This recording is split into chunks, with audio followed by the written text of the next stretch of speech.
Howdy, howdy, all you badass mofos out there in the Black Army radio realm. Welcome back, or if you're new here, welcome to the movement. Before we get into it, really quick, the show's ever made you laugh, think, feel some kind of way, you enjoy some of the interviews and some of the investigations, give us a 5-star rating on whatever platform you're listening to, and send an episode to a friend, man. Send an episode to a friend. That helps us a lot.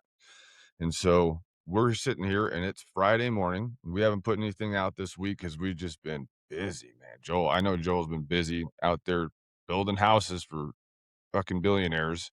And I've been busy as shit doing all kinds of kid stuff, man. And so we got to get one of these out a week no matter what. Try to do it earlier. Sometimes if we can do two a week, like that was kind of optimal. I remember if I'm like, but it's just the summertime's been busy, busy.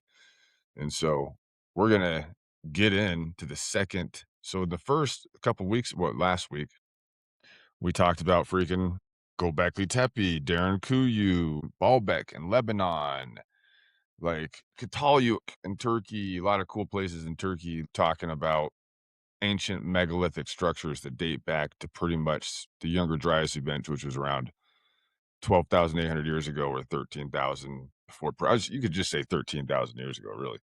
But before we get into that, howdy, Joel. Man, what's your day look like? What's your weekend look like, dude? How was your week, man? Oh, good. I went and met my partner's family up in the Midwest. She's from like farmland in Illinois. Fucking humid.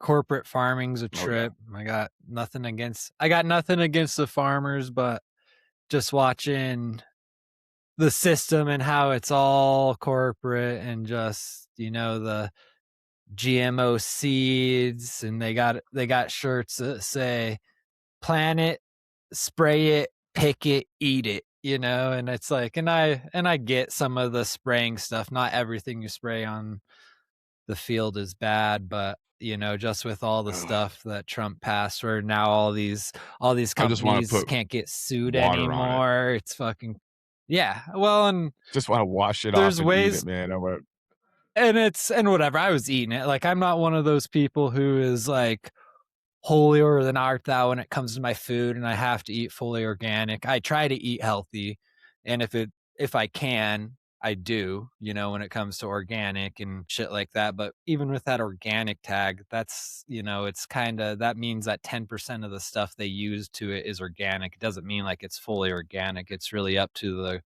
the grower. So I'm not one of those people who's not eating Yep. McDonald's occasionally or something. I'm not like fucking pretentious, but I kind of wish we didn't spray shit that kills a weed in fucking a day. Like, that can't be good to swallow, you know? No. But whatever. Yeah, probably not good to put in your body, Um, I would imagine.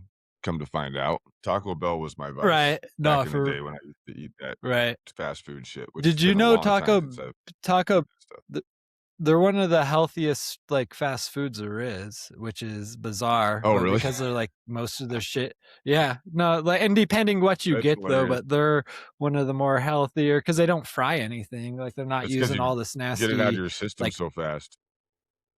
yeah, right. Doesn't sit there.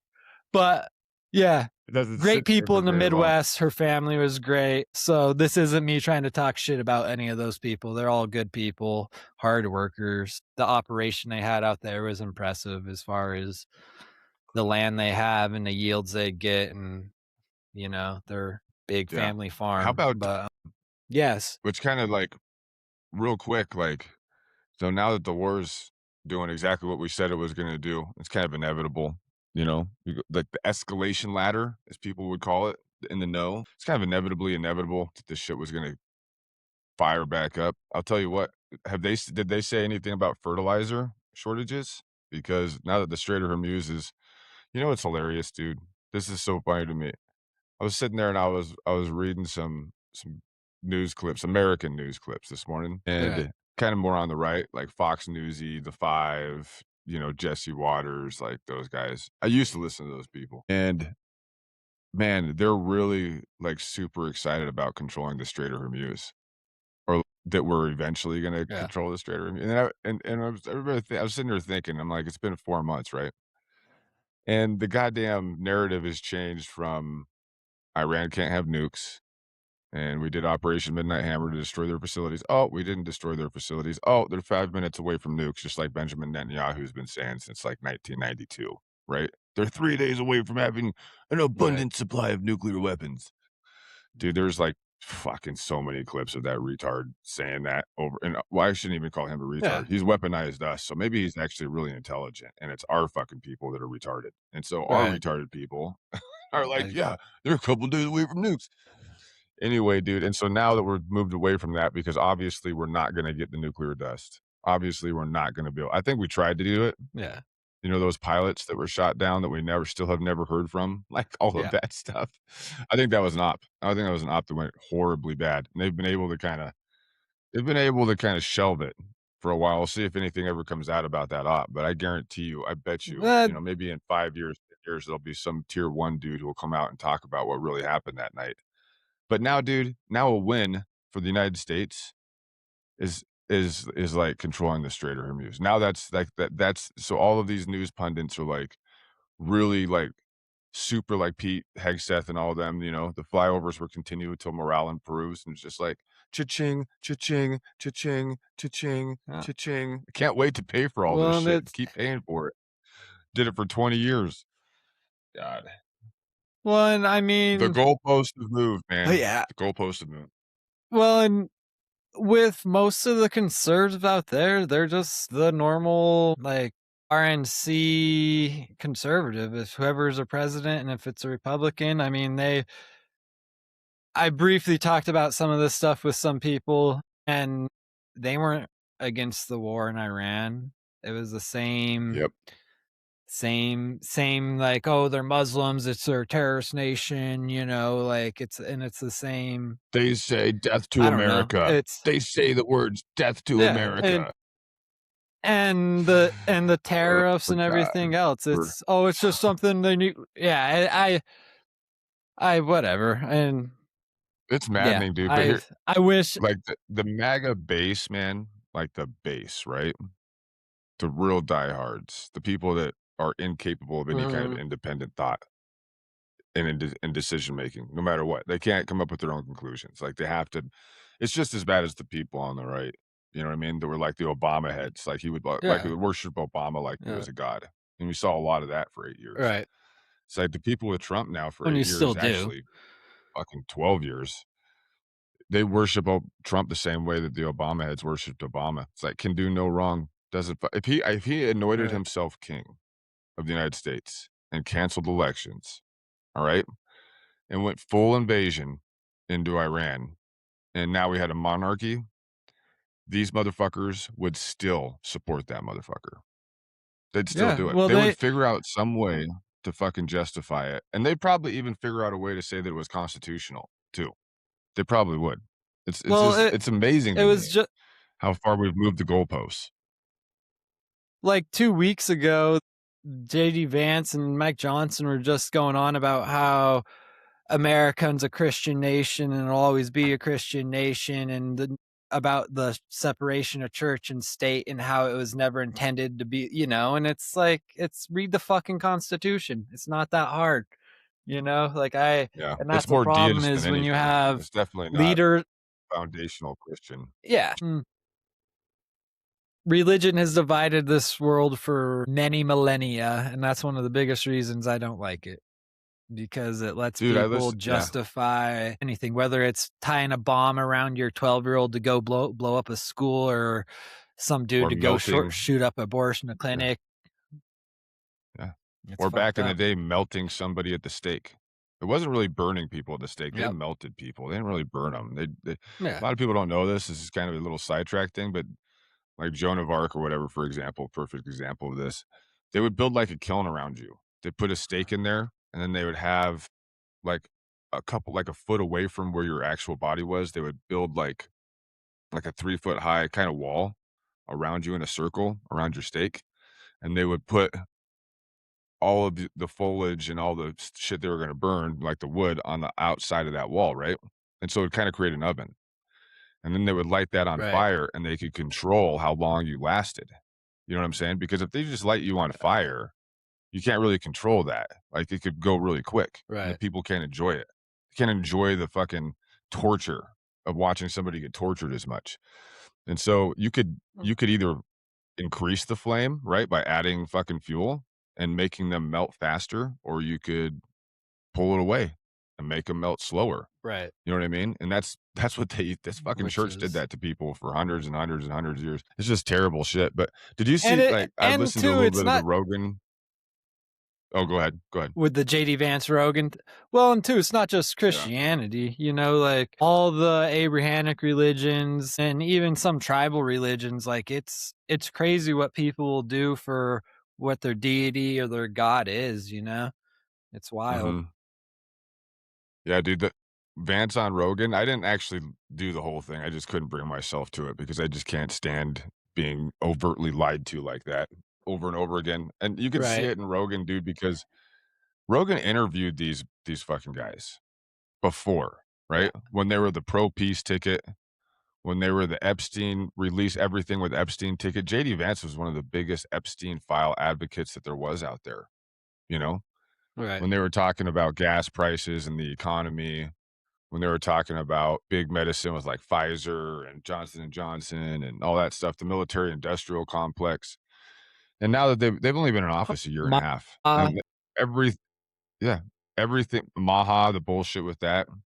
It's like we were spoon fed absolute garbage and we swallowed it. And it was like Rogan's looking at Vance now, and it's like, dude, it's been a year and a half, and everything you're telling me now directly contradicts everything you fucking said a year and a half ago to me. Basically everything. And it's Yeah. just like people aren't this fucking stupid, man. Like some people are, apparently, but it's like you could tell with Rogan when he was interviewing Vance that he was pretty goddamn frustrated a lot of the time. You know what I mean? Because it's like, Yeah. dude, you're a different person now. You know? And we're just supposed to fucking now that you're vice president, we're just supposed to forget about everything you've been saying your whole like, for the last 5 years. No, that's just who these people are, man. That's just who they are. They're Well, fucking and it disgusting, lying, cowardly pieces of shit, you know? Well, and it's like you have the whole Zorro Ranch in New Mexico, and New Mexico's district attorney saying the feds won't let them investigate it, and that's what's happening right now. Yeah, of Like the course not. feds aren't investigating Zorro Ranch where there's supposedly bodies buried and stuff, and and it's just Just like how it's Janine crazy. Maxwell trafficked underage girls to herself because she's the Yeah. only one that served any time for it. Apparently, she wasn't Yep. trafficking underage girls to clients, to other people. Nope. She was only doing it to herself, apparently, because she's the only person who's served It's any time for all this shit.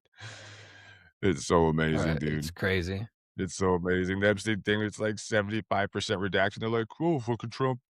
I got into a thing with a buddy of mine this weekend, and he's like, dude, why would he release that stuff? And I was like, release what? What did he release? They fucking blacked Yeah. out everything. And then they said that it was transparency. Like, "Hey, listen, if I'm reading a book and I can't read the book because there's fucking no words on the page, I'm not reading a book." And You know there's what I'm saying? and I mean, there's come on, man. there's Epstein files from like 93 all the way up to 2000 like 21, but the 2 years Uh-huh. when 9/11 happened, there's like almost no emails. I mean, there's some files in there, but like it's comparative to the rest of like they just stopped talking for 2 years during 9/11. Yeah, come on, dude. Like Mhm. fucking Yeah, and people he are said he had retarded. read through, like, 3,000,000 documents. I'm like, "You're so full of shit. You haven't read through 3,000,000 fucking go fuck yourself. You've read through 3,000,000 documents in the last year and a half." I read a lot. I guarantee I read more than that son of a bitch does, I bet. I've read Right. 3,000,000 pages the last year and a half. These people are Well, and there's actually 6,000,000 documents. It's not and 3,000,000. He's missing 3,000,000 there too. when at the end of the day, when no one burned from this, whether all the Republicans thought it was going to be the Clintons, all the Democrats thought it was going to be Trump, no one. It's nobody. They're protecting each other, dude. It's fucking. Yep. That's It's that's the. because on the It's macro the. level, they're all the same. Yep. Yeah, they're fucking all the same. Yep. We Anyways, fight let's over, talk like, about micro level fucking. shit. On the macro level, more war, more big pharma, more big military industrial complex. more spending, more insider trading, all that stuff. You just get more of it because they're all homies, dude. Behind and closed that's doors, they're all and drinking fucking $1,000 scotch, smoking Cuban cigars, sitting in leather chairs, dude. Behind closed doors. and they have us fighting over transgender shit and abortions. It's retarded. Yeah, dude. So And retarded. our oil, I'm actually worried about. I mean, I'm a little bit worried about our oil reserves now because we're scraping bottom of the barrel for the oil reserves. The only reason our gas has been, I mean, like curtailed a lot compared to like Europe and stuff was because we dipped into our oil reserve supply big time. Yeah. And now we have like the lowest oil reserves since the 80s. I think the lowest maybe ever recorded, honestly, since they started doing this. And now now, dude, I don't know what's gonna happen with this word stuff, but it's starting to fucking like the shit's starting to burn hot. And it's starting to burn hot quick. You know what I Well, mean? Like they do have and I think MARSOC Marines now in the Strait of Hormuz that are boarding vessels. You know what I mean? yeah. And it's like, what happens if some of those boys get Well, smoked? First of all, they probably wouldn't tell us because I do think we've had more people die in this thing than they're telling us. Like I've said before, I absolutely 100% believe right. it. But I don't know, man. The fertilizer supply, oil supply is about ready to get choked out again. And I don't know what these Well, guys are and thinking when it comes to that. I mean, the MAGA base, though, like the MAGA base has shrunk a lot, because guys like me and a lot of my yeah. friends are fucking out, like big time out. Right. But the thing about it is like, you know who the MAGA base is, the big time MAGA base is the boomers. And what do the boomers do? Yeah. They outvote everybody. They outvote every Yeah. single other generation. They do. They just do. They always show up to fucking vote. And the boomers are really, really excited about this war. This is like a really big thing for them. They're super like when I say boomers, it's obviously I'm not trying to say 100%, but it is a pretty overwhelming majority. It really is. Well, I And they think when you vote, talk they about show up, and they love fucking war, man. They fucking love war. The boomers do. It's amazing. re- regardless, I think when you talk about the boomers, it's that they vote for their party, and there is no changing that. It could be, Yep. I could. My parents have voted Democrat down the board their whole life. Like they Uh-huh. are, and they're kind of falling off the establishment Democrats of late, but they don't change their mind. They vote for their side. There is no it's in whether it's NAGA or whether it's, Obama boomer, like that's what they do. And yeah, they you're not going to open their up Yeah. you're not going to change their mind because they're watching CNN, they're watching MSNBC, and they're watching Fox News, Dude, Fox News is and just that's where eating up this war, bro. Fox News is just no, like they're it's like a dessert platter for them. I mean, like it's yeah, the biggest propaganda. I used to watch that fucking shit, man. The O'Reilly factor, like all yeah, these it people, sucks. dude. I mean, like as long as I've been alive, and I'm 45 years old, I remember my dad watching Fox News when the first Gulf War kicked off in like 92 or whatever it was, 91, 92, something Right. like that. And it's like that news organization, if that's it's not a news organization, it's a propaganda organization, just like No, CNN is, just like MSNBC they is, all just like are. all those mainstream outfits are. They're all lockstep for Israel. You notice that? That's what we mean on the Yeah. macro level. On the macro level, they all think the same. But it's like, dude, they're the biggest war propagandists that there are out there in media is Fox News, for sure. I mean, I can't Yeah. believe how much they promote fucking war. Every war. Doesn't matter what it is. Well, Any war, and all war, every and war. you Just spinning up the military gets them fucking off like nothing else. and just like all the weird shit that's going on in this presidency, Trump, they're gonna start letting media members pay for early access to Trump's like speeches and addresses, right? So like just of like all the insider trading that's gone on with this war and stuff, like now there's going to be people who Trump get has made even earlier $1.5 billion, access. people. $1.5 Yeah, billion it's fucking Trump's crazy. made in insider trading in a year and a And half. Not even a year and a half, Joel. What is it? Yeah, yeah, but basically, yeah, a year and a half. Yeah, we're there.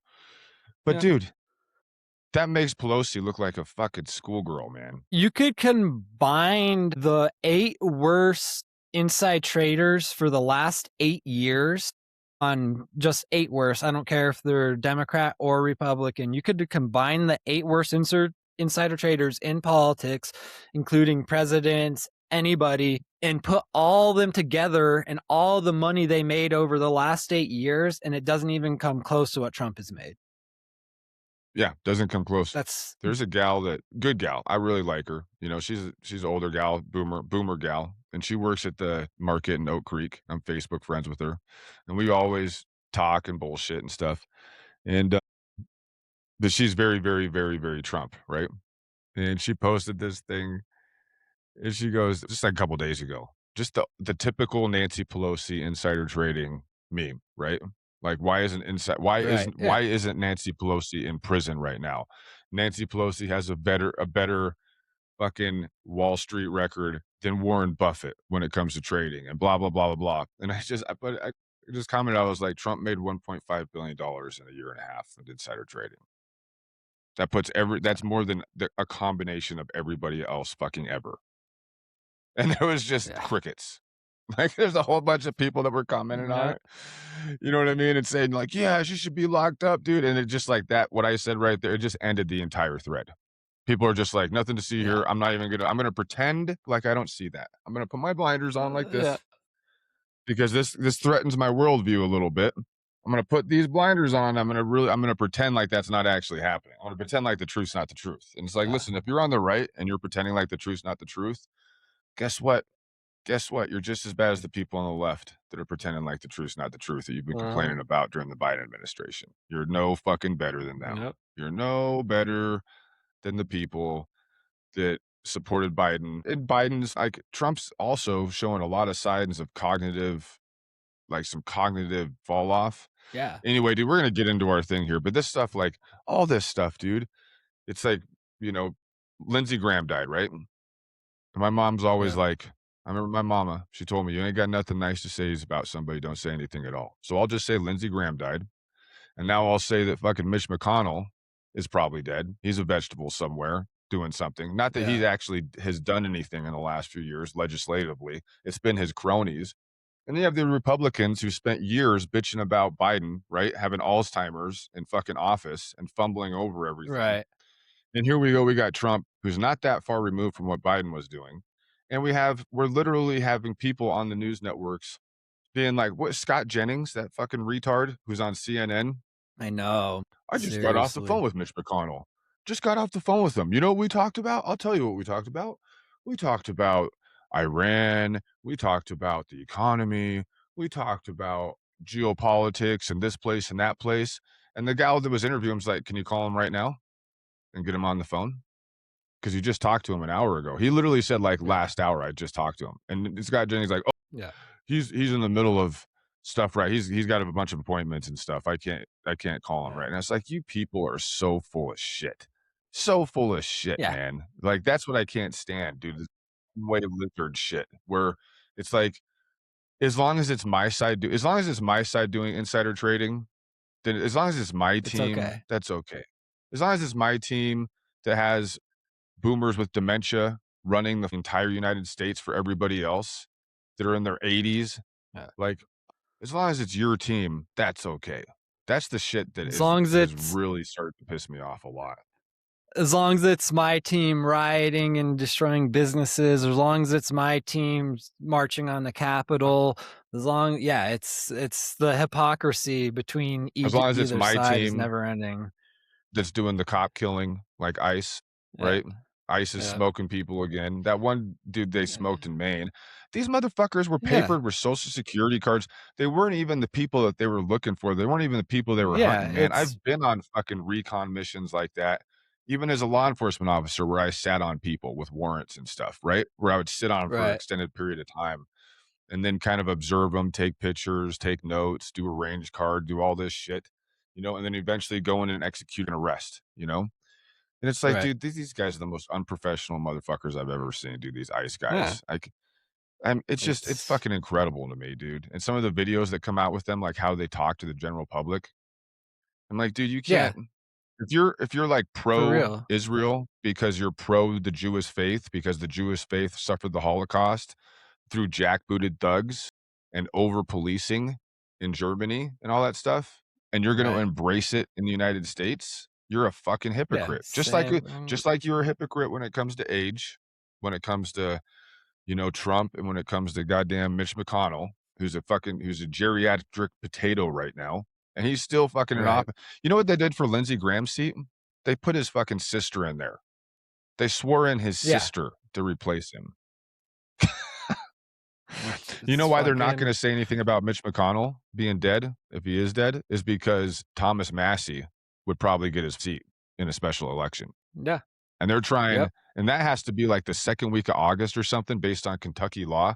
I was actually looking into this, and I think what they're trying to do is they're just trying to hold off long enough to where they don't have to do a special election Yeah. before the midterms Well, and because they know there's Thomas all Massie these will get that seat. there's all these Yeah. memes about mail-in ballots and how they're letting like a dead senator just hold a seat in the Senate, Yeah, like it's kind of funny. dude, It's it's like fucking hypocrites, man. God, people are so hypocritical, dude.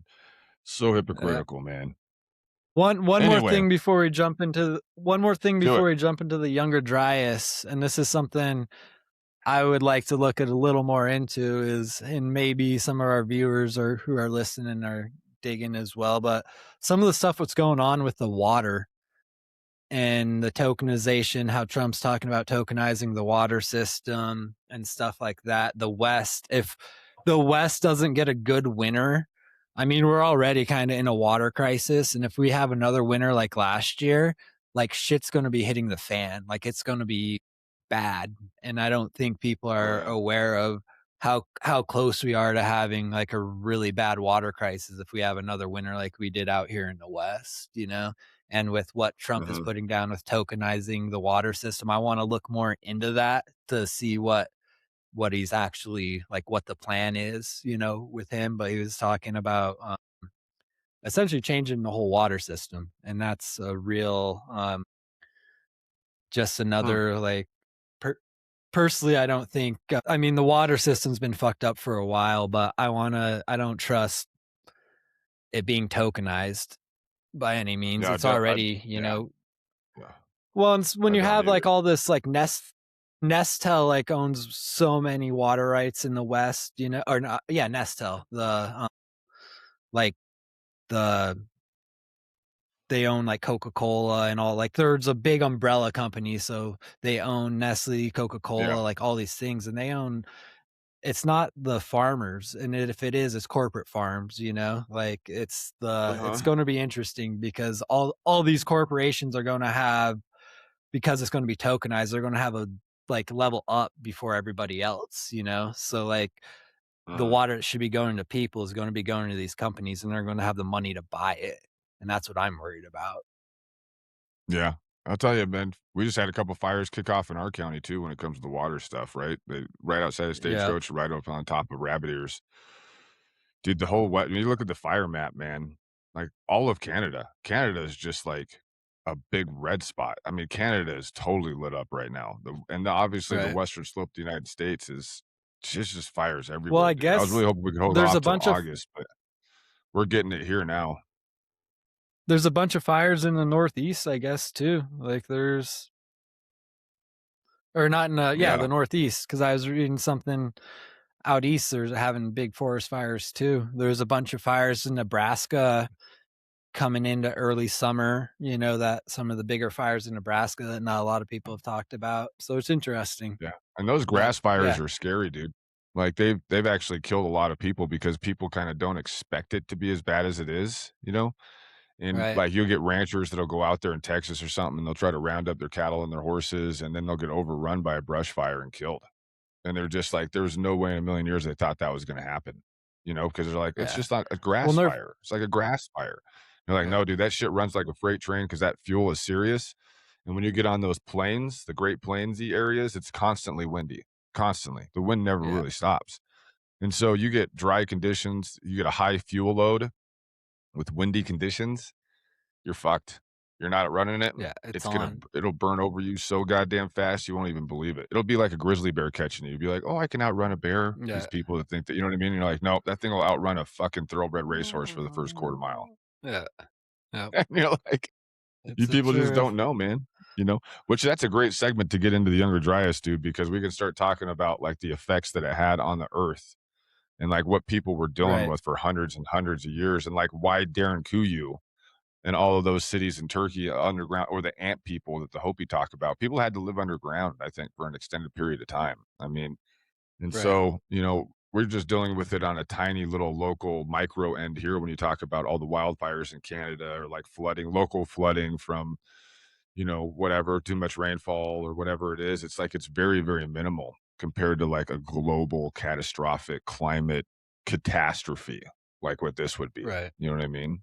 And so, yeah, let's do it, bro. All right. So now we turn to the archaeological and the Let's dive geological in. record because if there was a global catastrophe, the reset the human population civilization approximately around the time that Göbekli Tepe was built. And just to remind everybody, that was around 10,800 years ago, or no, BC, sorry, which is about 12,800 years ago, which can kind of just round up to like 13,000 years ago, basically. Like a Yeah. lot of the end of the Ice Age, the Younger Dryas event, Göbekli Tepe, Darren Kuyu, Baalbek, like a lot of this stuff, all the megaliths, probably Sexy Woman in South America, a lot of these places. I mean, you're talking probably, 12, 13,000 years at least when Right. it comes to that.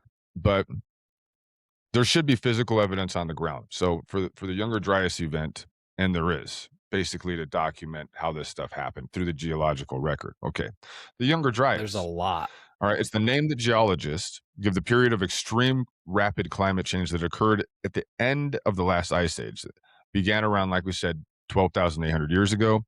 It lasted approximately 1,200 years and is one of the most abrupt and dramatic climate transitions in the entire geological record, which says a lot, right? Because that was just 13,000 years ago, and the geological record goes back as long as the Earth has been around, Right. right? You can go to fucking Right. Pikes Peak, and like the granite in Pikes Peak is folded over a couple times, and you get some of the original stone from like the foundation of the Earth, kind of like they have it outside of Moab too, and like not yeah Canyonlands, where it's like the original rock, right? That like kind of like Right. was formed when the Earth was forming and stuff. I mean, so obviously the And geological record is extensive. and we Mhm. have there's 3 mass extinction events, and the Younger Dryas was the most recent, correct? Like what we have Uh-huh. on geological record.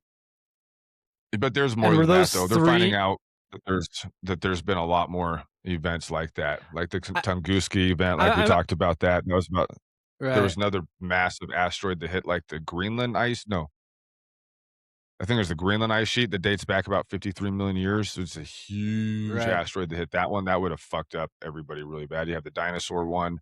There was a little bit before that, a few million years before that or whatever. There's been so many global catastrophes, man, on the geological record where you have, like we said, if you're driving through the Rocky Mountains and they cut through the fucking mountain, right? And you see all those layers, it's like real distinct layering. And you're like, dude, if you see a black mat, where like they call the black mat, like the Younger Dryas, it's like just look for if you're out there driving and you're driving through a mountain pass or something, or someplace that's cut deep into the soil that goes back, that'll take you back tens of millions of years in the geological record as you're just driving by it in your car. You will find like 6 foot, like 6 inch to a foot, like wide or wider, just solid black lines. And those black lines, dude, means that very specific area was burning so hot for such an extended period of time that it was able to lay basically a foot of sediment or probably higher because it's going to get compressed, right? As the Right. timeline keeps going, that black layer and everything is compressing and becomes fossilized.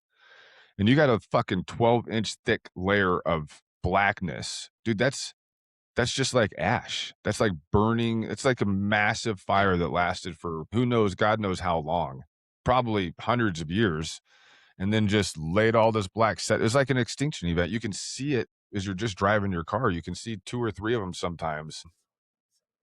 And like the Younger Dryas one isn't even that deep. It's 2 or 3 feet deep right now for the Younger Dryas event. And Right. you can find that black matte line. But yeah. Anyway, what happened? All right. So it's kind of two things really that were happening. The Earth had been warming for several thousand years, coming out of the last glacial maximum. Okay.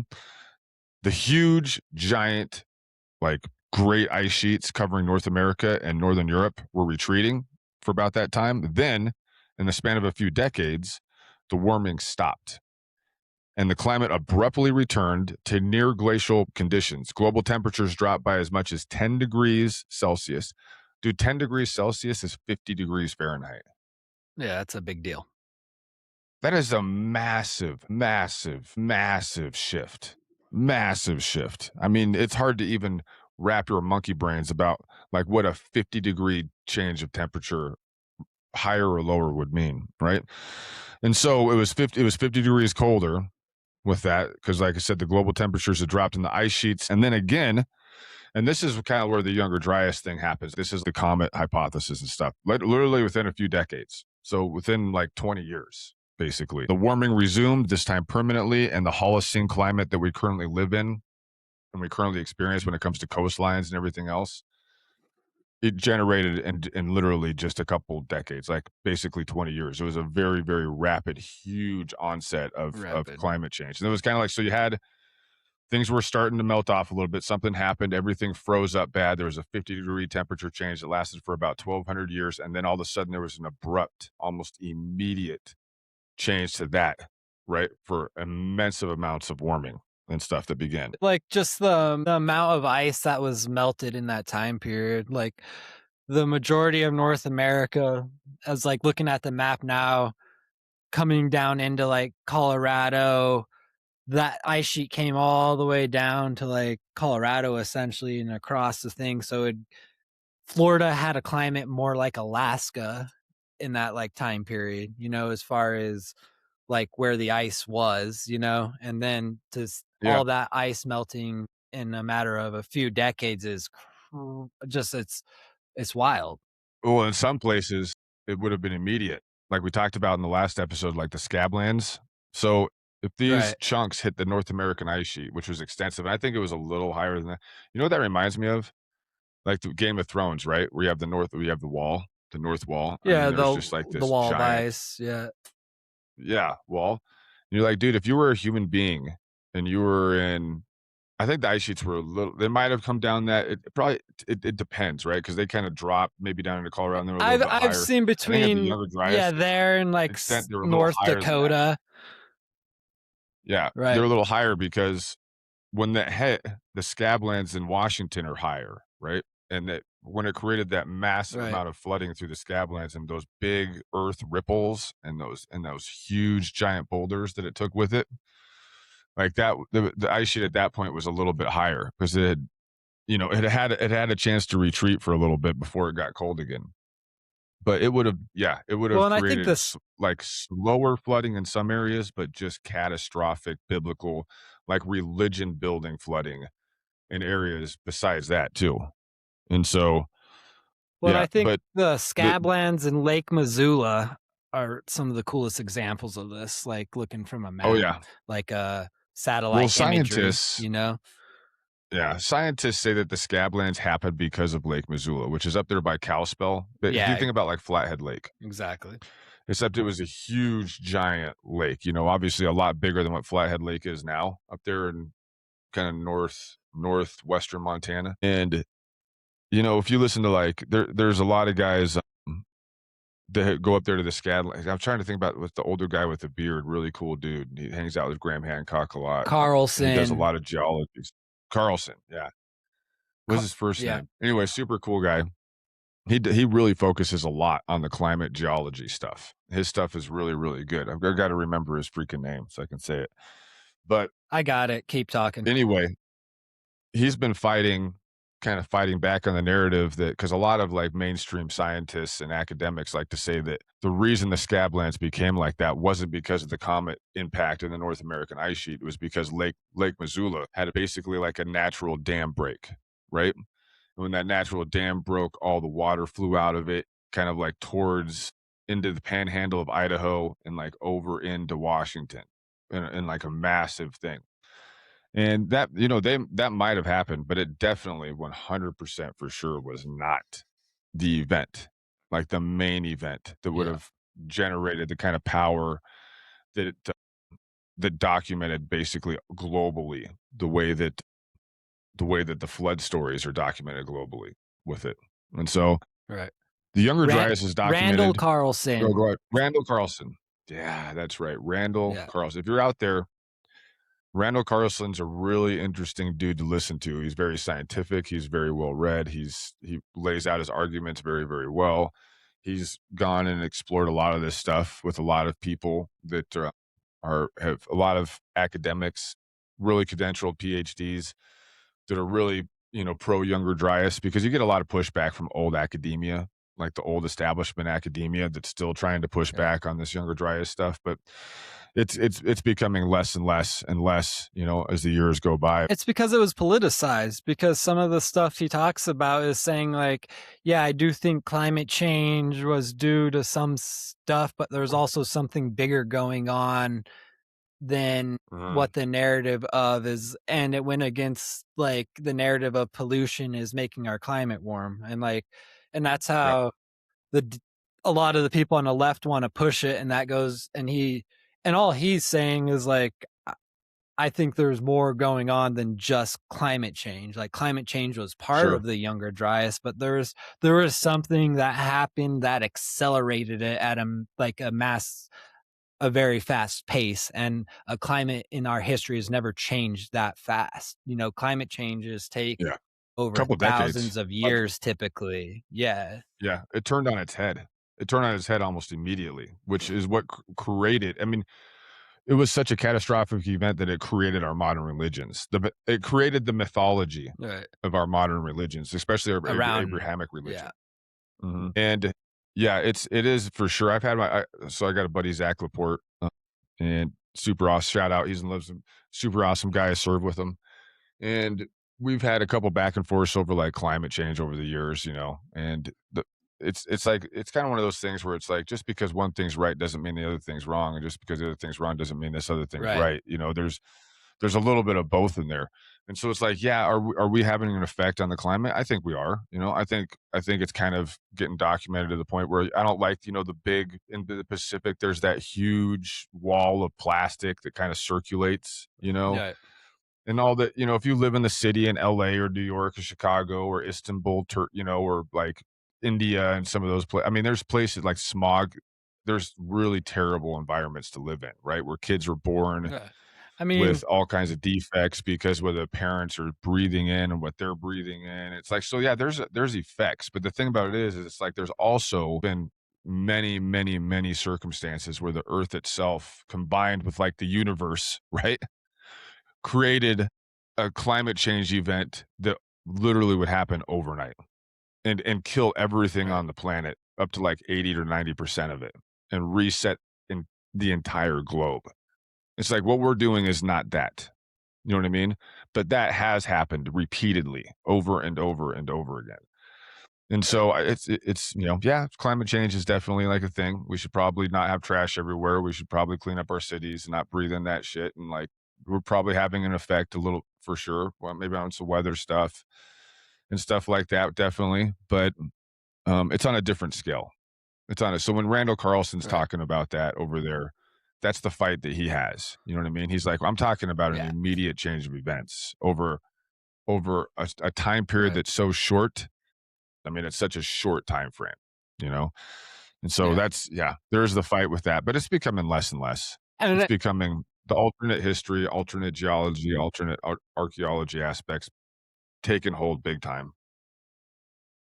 Well, and I also think too, it's fighting the narrative that how history's been written for a long time. Humanity's not supposed to be that old. The Abrahamic Mhm. religions are supposed to be the where humanity stemmed from, and Yep. it's been fighting the history book for a long time because of, personally, I think a lot to do with religion. And then in recent history it's been more political, but I think that's Mhm. a big reason. Oh yeah, for sure. So, but anyway, it's not a disputed hypothesis. All right, it's documented through ice cores from Greenland and Antarctica. Ocean sediment cores documents this event. Lake bed cores. Lake beds are really interesting. You get a lot of fossils. that's how most things fossilize is through water, through like that silt and mud complex, and it coats it over and it fossilizes you so you don't just dry out and blow away after 1,000 years. Pollen records, tree ring records, that happened. It was rapid, it was global, and it was basically a climate catastrophe, a complete and utter climate catastrophe. All right, the impact hypothesis. The Younger Dryas Impact Hypothesis was formally proposed in 2007. That's when that first came out. A research group led by a few different guys, Alan West, Richard Firestone, and a few other people, a few other academics. The proposal, the abrupt onset of the Younger Dryas, was triggered by the impact of a comet or comet fragments on the North American ice sheet.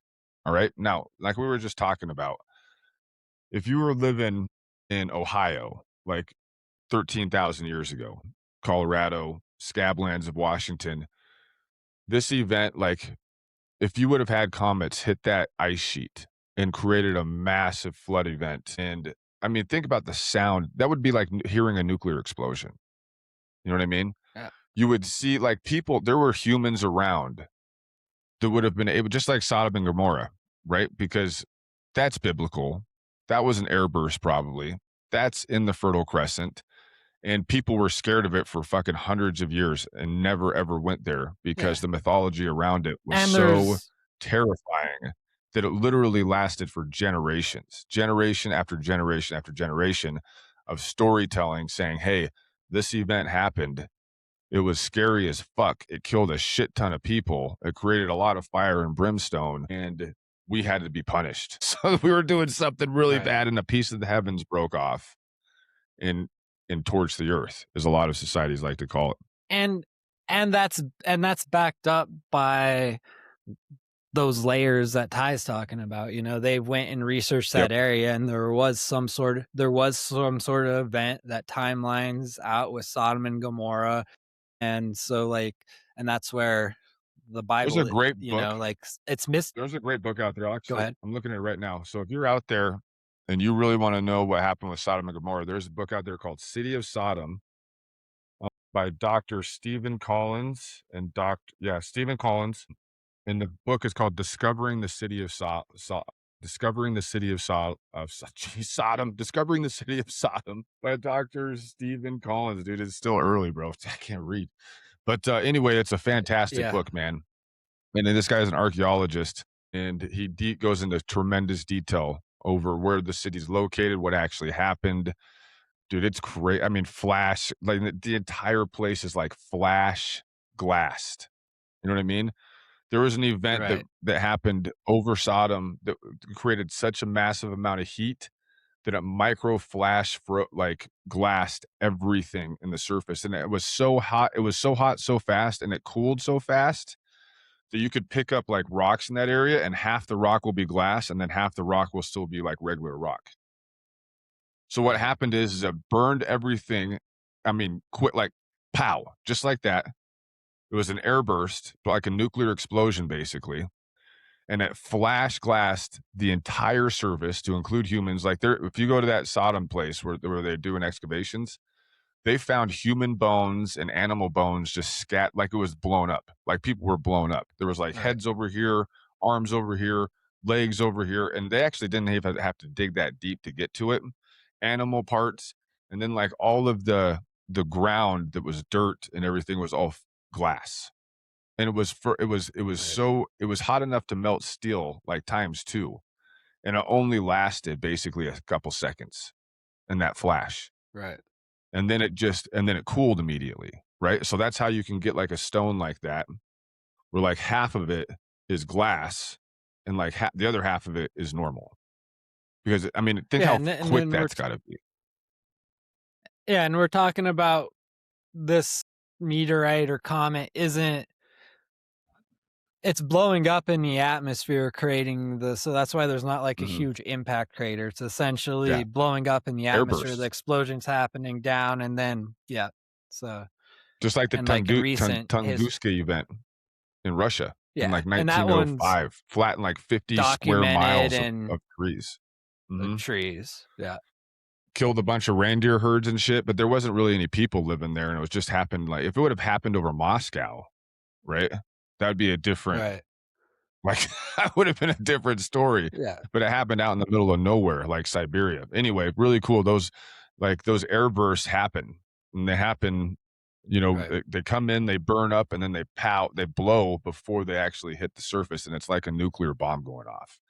Tons, like a megaton, not just like a 15 kiloton nuclear warhead like was used in Hiroshima Right. and Nagasaki, but I'm talking like megatons. 100 kilotons makes one megaton when it comes to nuclear warheads. And there's warheads out there that now they're like 50, 70, 80, 90, 100 megatons. We don't even know, you know, but those air bursts would have Right. been to that level. It would have been a massive, massive.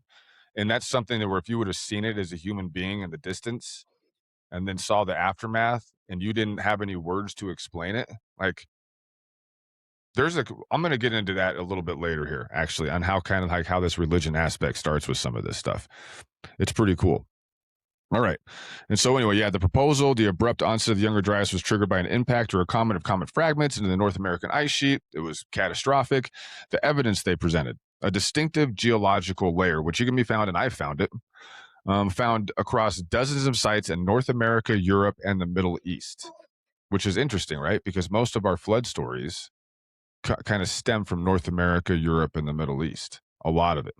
Dated approximately to, like we said, 12,800 years ago, containing elevated concentrations of platinum, iridium, nickel rich sulfurules, melt glass produced at temperatures exceeding the melting point of steel.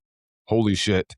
And most striking, nanodiamonds, which are microscopic diamonds that form only under extreme temperature and pressure conditions consistent with cosmic impacts. They find that at a lot of cosmic impact sites, those nanodiamonds, but literally saying that it produced heat that was flash heat fast enough to melt steel. I mean, that's, you know what I'm saying? That's definitely a climate catastrophe right there. All right. And just think of that landing in an ice sheet and all that heat being created at once and the amount of water that it would create if it was landing in a glacier that's a quarter mile to a half mile thick, like What it's a lot of happens if you water. have a glacier? Exactly. That's like that's like a half mile thick. It covers the entirety of Canada and like Alaska and a little bit into North America, and it flash melts into the Atlantic and into the Pacific and into the United States, what's now the United States. I mean, we can't wrap our monkey brains. Like if that happened today, right now, pow. I mean, it would have such a global catastrophe. We'd lose everything, first of all, and everything would go through the word of mouth again. And it would be our event. If we lived through it today, if it happened right now, it would be mythology 5,000 years from now. It'd be mythology. Well, We'd be and talking about 100 years of just think darkness, of about these crazy floods, destruction of entire civilizations, like really scary, crazy shit. And 5,000 years from now, 10,000 years from now, our story would become mythology. just think about how much the ocean levels have changed in our lifetime with just the melting of the polar ice caps, And just think of that times like we can Well, melt 400 feet, all of 500 feet. it. Yeah. Yeah, It's that's you're what. talking 4 Yeah, to 500 it's feet of basically instant sea rise, 4 to 500 feet. And I don't want to get too far into that right now because we're going to talk about that here in a minute. All right. okay. But the hypothesis is contested for sure, like we just talked about. Multiple review papers arguing against it have been published for sure. Got to talk about that, including a comprehensive 2023 paper in the Earth Science Reviews. Multiple review papers arguing in favor of it also have been published, and you're getting more and more of that now. You're getting more papers published now favoring the Younger Dryas Impact Hypothesis as opposed to papers published to kind of refute it. You know what I mean? The scientific mainstream is generally divided, but 10 years ago, dude, 10 years ago, this was fringe conspiracy theorist stuff. Right. Like when Graham Hancock and Randall Carlson and those guys kind of got together and first started talking about this event and like what they saw when they were talking to alternate, archaeologists that went out there and were agreeing with them based on what they saw on the record, on the geological record. It's not fringe anymore, dude. And we're finding that Right. more and more with the pyramids, with a lot of this megalithic stuff with Göbekli Tepe, sexy woman. Like even all the stuff, all the mound cultures from the Mississippi floodplain in the Americas and everything, all this stuff that used to be fringe 10 years ago when you were a crackpot, dude, they used to call these motherfuckers Right. racist. They call Graham Hancock racist. He's married to like When a he's Filipino chick or something. He's got mixed race children, and they're trying to discredit. So it's kind of gotten to the point now, and this is what happens, right? This is even what religion did back in the dark ages. You attacked new knowledge. Like you had to attack the people and kill the people that were presenting a new form of knowledge that went against your narrative. And that's what we're seeing now. It's like academia is the modern Catholic Church of the mid ages. And to think that they wouldn't kill people like Randall Carlson if they had the ability to, maybe like they did 500 or 600 years ago, the church did when it came to witches and warlocks and anybody else that they deemed unfit to breathe fucking air and keep existing in this realm. It's like, man, I mean, that's the quickest way to silence people. Now you kill them through debanking them, through not letting them have any social media presence to platform, they're not being able to do documentaries, or you label them as being racist, right? Or Nazis, because that's like an immediate shutdown of the conversation right there. And the funny thing with Graham Hancock is like anytime he's doing these, like he always goes to the indigenous people and gets and a lot of his hypothesis and like stuff comes from indigenous stories. And that's like the funny thing. And sometimes they're the people who are no longer in, let's say, power, like he's talking to tribes and stuff like that, so like, and like that's part of the whole thing with Egypt, saying that like that place wasn't the Mecca of civilization and it might not be just as the Bible says. And that's why, like saying like, oh, he's a crackpot and racist because it's discrediting how the story of Egypt was told. But then he's also going back millennium talking to, it's funny how you just label someone racist and it sticks. And a lot of it's because of how he views what happened in the Middle East, with the time it's like frame today, of right? religion. It's like today, right? It's like if you're against Israel, you're anti-Semitic. Like the fastest way that they will shut you down, and this has historically worked. It's not really working anymore, okay? But historically, this has worked for decades and decades and decades. You say anything against Israel, you're anti-Semitic. You're anti-Jew. You're anti-Jewish, right? And it's like, I'm not talking about a faith. I'm talking about a state. I don't give a shit what your faith is. Your faith has nothing to do with this conversation. I'm talking about a state implementing policies and executing policies the way that a state does, like any other state. And so if you're super duper pro-Israel, what's the fastest way? Yeah, if you're super duper pro-Israel, what's the fastest way to shut the conversation down? Anti-Semite, anti-Semite, nobody wants to hear that. Nobody wants to be accused of it, And so anyway, they were doing a lot of that stuff with Graham Hancock kind of stemmed from Quetzalcoatl. And Quetzalcoatl is kind of like the South American Noah in a lot of ways. But they also described him as being like a white figure with a big beard and having technologies that helped them kind of reshape civilization, showed up on a boat to South America, which would have been kind of right after this event. And there's a lot of cultures that talk about these Quetzalcoatl figures. Right. You know what I mean? They have it in the Middle East. They have it in South America. They have it in Europe. And they talk about, and these are indigenous peoples. They're talking about their oral traditions, and they're saying that there was like a white figure that had extraordinary power and a big beard who showed up and kind of like helped them reestablish civilization. It's interesting. And it's like he's just regurgitating what they're telling him. But the fact that he said that they were white made people be like, oh, so only white people could rebuild civilization, huh? You're like, dude, fuck off. Right. We're talking about something that happened 13,000 years ago, 12,000 years ago. Like, take your fucking modern brain and shelve it for a second and do some goddamn independent investigation and decision making here. Because how people feel today in the United States of America in 2026 probably ain't how motherfuckers felt about shit in 12,800 BP before present. I mean, like, come on, dude. Modern lens. You're looking through life in a modern lens from peoples that existed 10,000 plus years before you. But all right, what the impact would have done, and this is pretty interesting shit.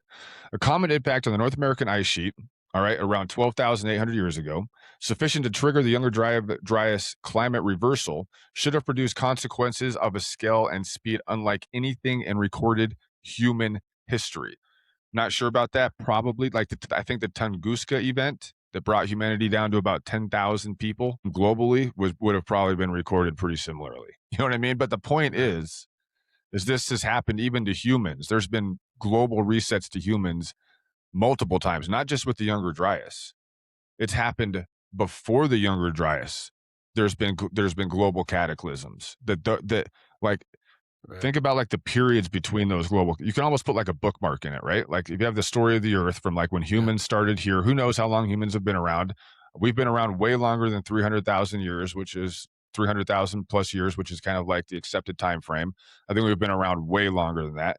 But if you bookmark for where we are right now on this end to where humans might have started, whatever it was, let's just say 500,000 years ago or a million years ago on this end, and in between the ends of this book, you're going to have bookmarks of cataclysms and resets.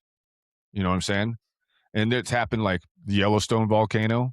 That was a reset. And that sucker blew however many millions of years ago. And it's way overdue to blow again.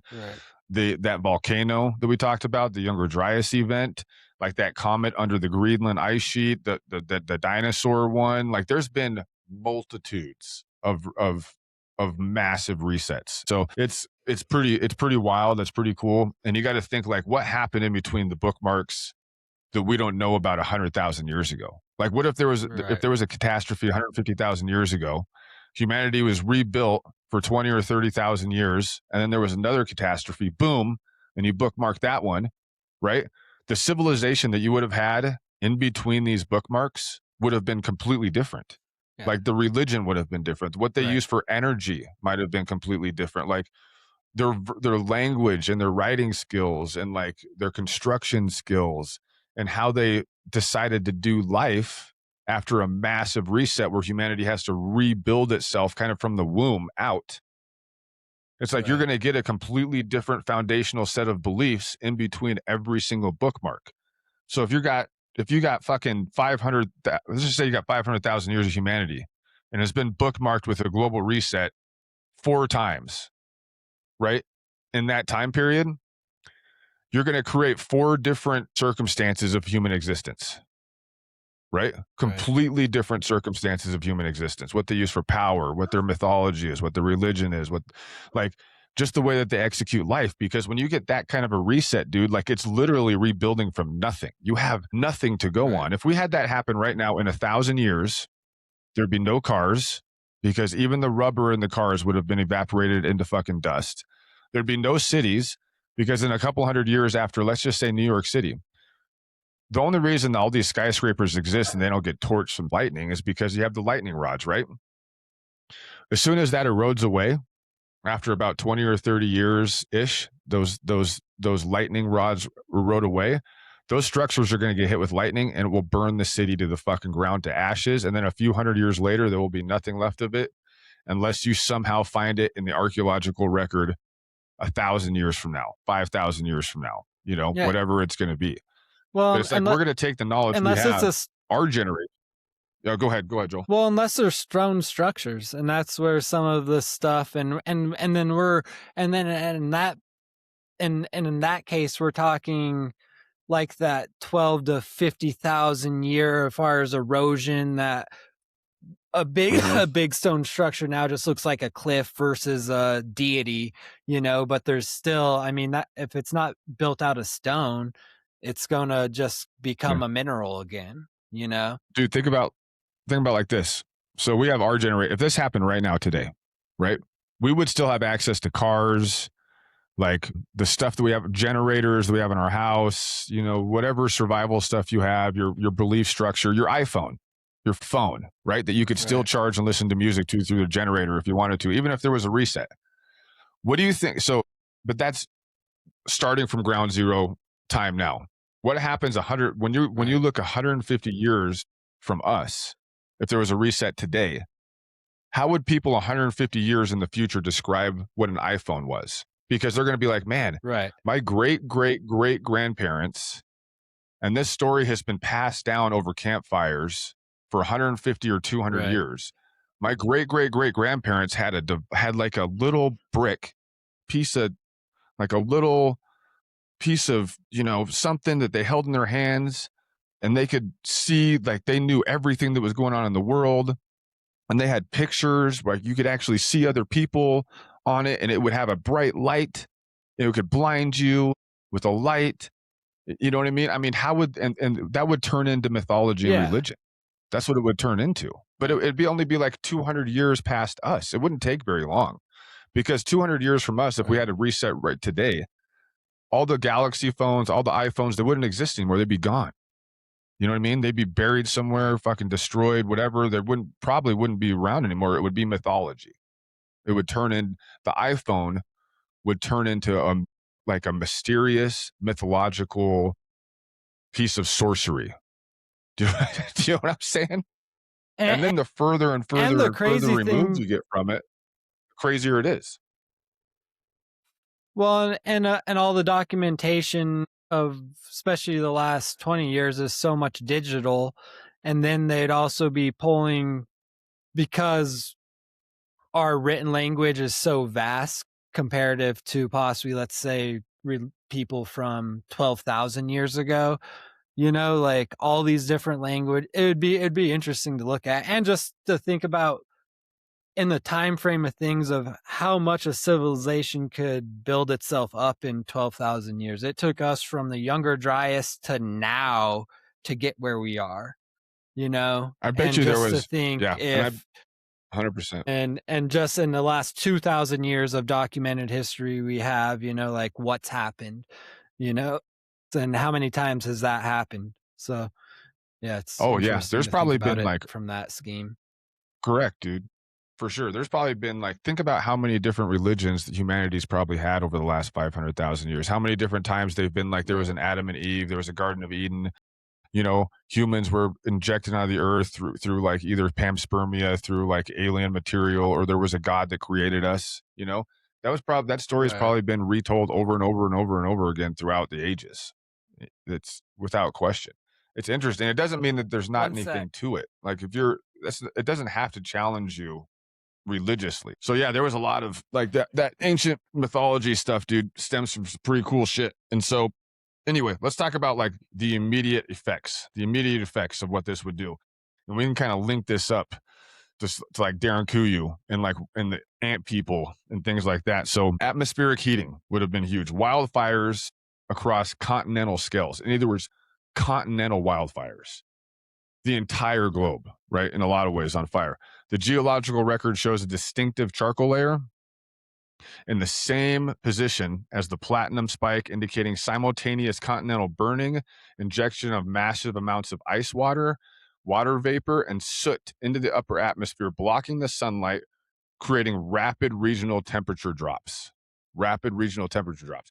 So if you have something like that, obviously it pops into the atmosphere. It's going to, and it gets up there, it's going to circulate. You could get 100, 200 years. I was looking this up. There, like possibly after the Younger Dryas, there could have been about, depending on where you were at, you know, especially in the Middle East, because it kind of seems like it stitched up the globe as it was turning.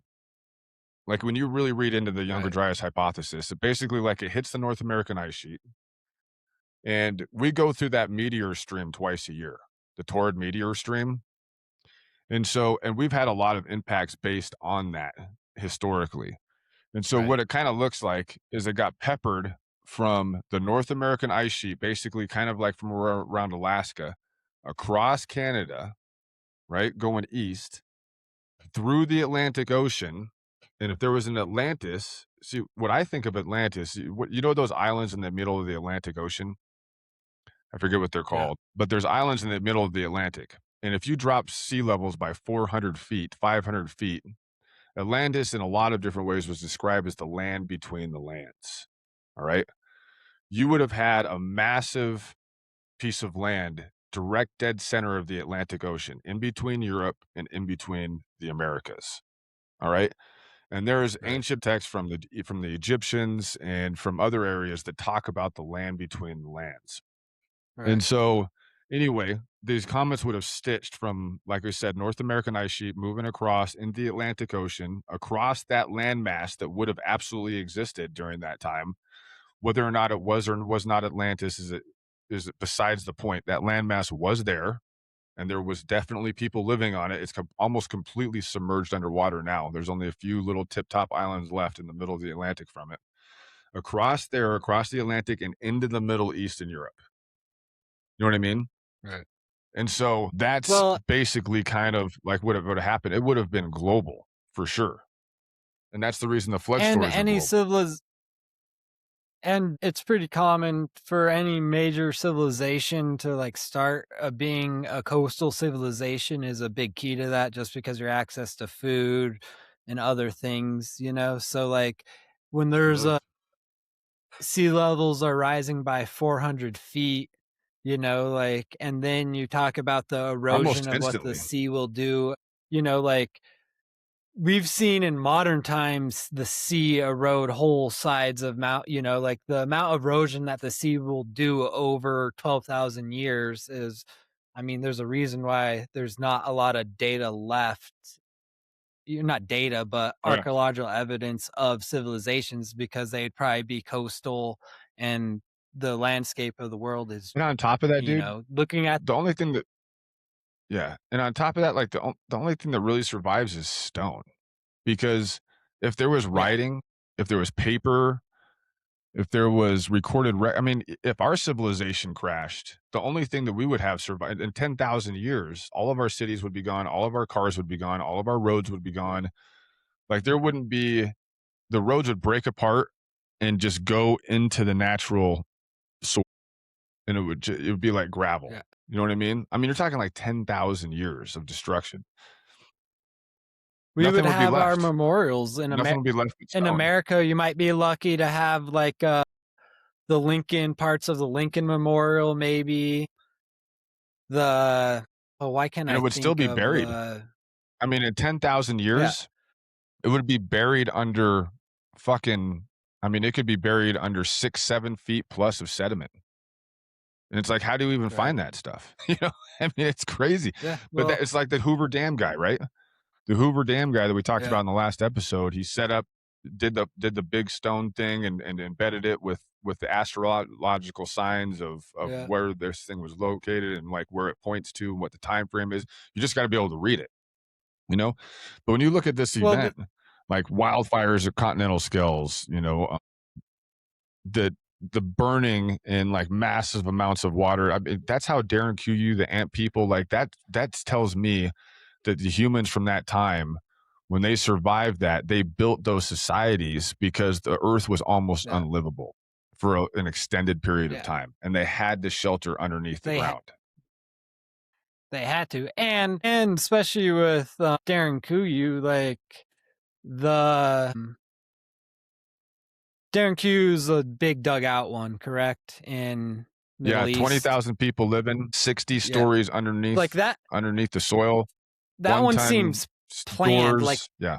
they Mhm. that one almost seems planned, like they knew something was going to happen. Like there was some Yeah. sort of warning that they got. That's not something they just did in 5 years. That's something that they were planning for, you know? Plus, they found like remember they have found a whole bunch of Darren Kuyus that are just a little bit smaller than Darren Kuyu. Yeah. Rather than 20,000 people, 15,000 people lived under there, 10,000 people. That many people? Do you think? Got to think Right. about human waste, right? You got to think about like living space and quarters. I mean, it's crazy. And then they had these tunnels connecting all these underground cities 5 miles apart, 10 miles apart, where you could just walk through this tunnel and get to a completely different underground city that had ventilation, running water from fucking digging wells, food, everything you would need to just. I mean, dude, you had entire generations, bro, that would have lived underground their entire lives. Right. Generations. I mean, think about like if that was your life experience as a human being. You're born in Derinkuyu. You can't go to the surface because the surface is still burning or it's uninhabitable or the oxygen's difficult to breathe, whatever it is, right? Right. And your kids grow up there. Your kids' kids grow up there. Your kids' kids' kids grow up there until eventually you get far enough removed from the event where you can kind of repopulate, you can come up into the surface and kind of like peek your head out a little bit and be like, think we can do it? I don't know. We've been living under here for 500 years. It's like, you think we can do, is it good now? Can we go up Well, there? I mean, that happened to people, man. There are human and beings out then there that experienced that not long ago. and then after that, it becomes a hideout for the more modern times of warfare and stuff. Like they crawled out of that. Yeah, dude. Crazy It's stuff. So interesting. anyway, downstream effects of it. Massive melting of the North American ice sheet from the impact heat. Massive melting. All right. Catastrophic flooding. Interesting. Meltwater from the surge into the Atlantic Ocean had an immediate disruption of the ocean circulation stuff, especially the Atlantic Ocean current overturning that circulation, which drives climate patterns worldwide. Global sea levels rose 400 to 500 feet over a very, very compressed period of time. All right, this is obviously where you get the flood stories from. This is very, very, this kind of connects that. It closes the loop on that, as far as I'm concerned, on why there are so many flood stories across so many cultures and languages across the entire fucking planet. It makes a lot of sense, right? I was talking to somebody who is more on the lines of like how I view religion, but then I brought up like Noah's Ark because there's evidence that it's up in these mountains that are protected that you can't go research, but there's some weird stuff about the shape and what it could be and satellite imagery that line up to the same shape as Noah's Ark boat and stuff. And because that religion's tied to Christianity, it's like, oh, I was like, but there's so many stories, whether it's Native American cultures, whether it's like every continent has a story about the flood. The flood happened. It's not a made up thing. Just because Noah built a boat during that time doesn't mean it was, like it was happening, and there's probably some people who had more warning than others, but it happened. Yep. There's probably definitely some truth in it when it comes to that story.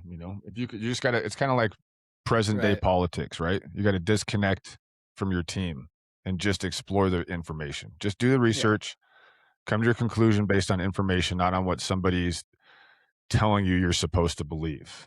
And so, like, I had the same kind of hang up for a while when it came to this stuff. The human effects, and we'll keep getting into this because we're just going to get deeper and deeper into this. Trust me, we're going to have a lot to talk about. The extinction of the North American megafauna. All right, mammoths, mastodons, giant sloths, short-faced bears, saber-toothed cats, all gone in a compressed period of time. Like we said, just like the rising sea levels was in a very compressed, very short period of time, corresponding with the Younger Dryas event, basically at the exact same time frame that you had the extinction of the megafauna. This is documented in the fossil record. It's not disputed. It's the mainstream explanation. Is human hunting for that stuff? I don't believe that for a fucking second. I totally discount it. Don't even want to talk about it. It's so ridiculous. No. The impact hypothesis explanation is basically the impact itself. All right. Fires, temperature shock, and a total collapse of the ecosystem. Total collapse of the ecosystem. That's how humans would have had to deal with this. And if there were any coastal human civilization living around 12,800 years ago, you can just say 13,000 years ago, anywhere on the planet that was coastal, anywhere on the planet, anywhere that, like I said, that Atlantic, big fucking island in the middle of the Atlantic Ocean that would have existed, in the Philippines, in Hawaii, in Australia, anywhere on the entire planet, if you lived coastal, think about how many people today live in coastal regions, right?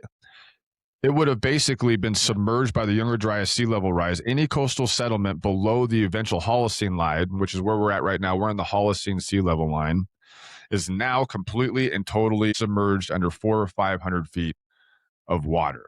Because the shorelines of 13,000 years ago were on average some 400 to 500 feet below current sea levels. Like, that is wildly significant, Joel. And it's like all of this stuff, if you can take a macro aspect, a micro aspect of a lot of this information, you can expand on it. This is one of those things. It's like humans live by water. We always have. Water is life, whether it's ocean water or the Nile, the Tigris, the Euphrates, the Rhine, the Mississippi, the Amazon, you name it. Massive amounts of life by water regions. Today, bro, if sea levels went out 400 to 500, think about how much more Cuba is connected to us. The Virgin Islands, right? All of this stuff. It would have been, they would have been, there would have been so much more land. And so today, the stuff that we're finding today isn't coastal. It's coastal for us. But it's like all the archaeological Yeah. sites that we have today that are coastal wouldn't have been coastal during the ice age. They would have been, I mean, if you drop sea levels by 400 or 500 feet, dude, land expands dramatically out. Think how many fucking Well, archaeological sites there are out and there that we'll never discover, or it's going to take a long time to discover through technology. If you could push back, you know, it'd be really cool to do if you had Elon Musk money, right? Is you could figure out, like, you could just say, let's just say the West Coast of the Americas. Where was the water line when it was? Where was the coastline when it would have been 400 to 500 feet lower, like 13,000 years ago? And if you had a way to somehow archaeologically, because they are figuring out now how to do water archaeology. It's happening in Turkey. There's some places in Turkey that have massive right. megalithic structures that are way below water, and they're finding they're able to do water archaeology. It's a hard thing to do, but they're figuring out how to do it. And there's some really cool outfits out there Well, that are finding massive megalith. Even this is even up in the British Isles too. The British Isles had a ton yeah. of, like, Ireland, right? Scotland, like northern, they were all connected at one point. And like they're finding huge Yeah. megalithic structures that are fucking 400 or 500 feet below water in like North Europe. They can't do any archaeological work to it because the water conditions are so cold, the weather is so unreliable and unstable. But we know that it's down there. We know that it's down there. You know.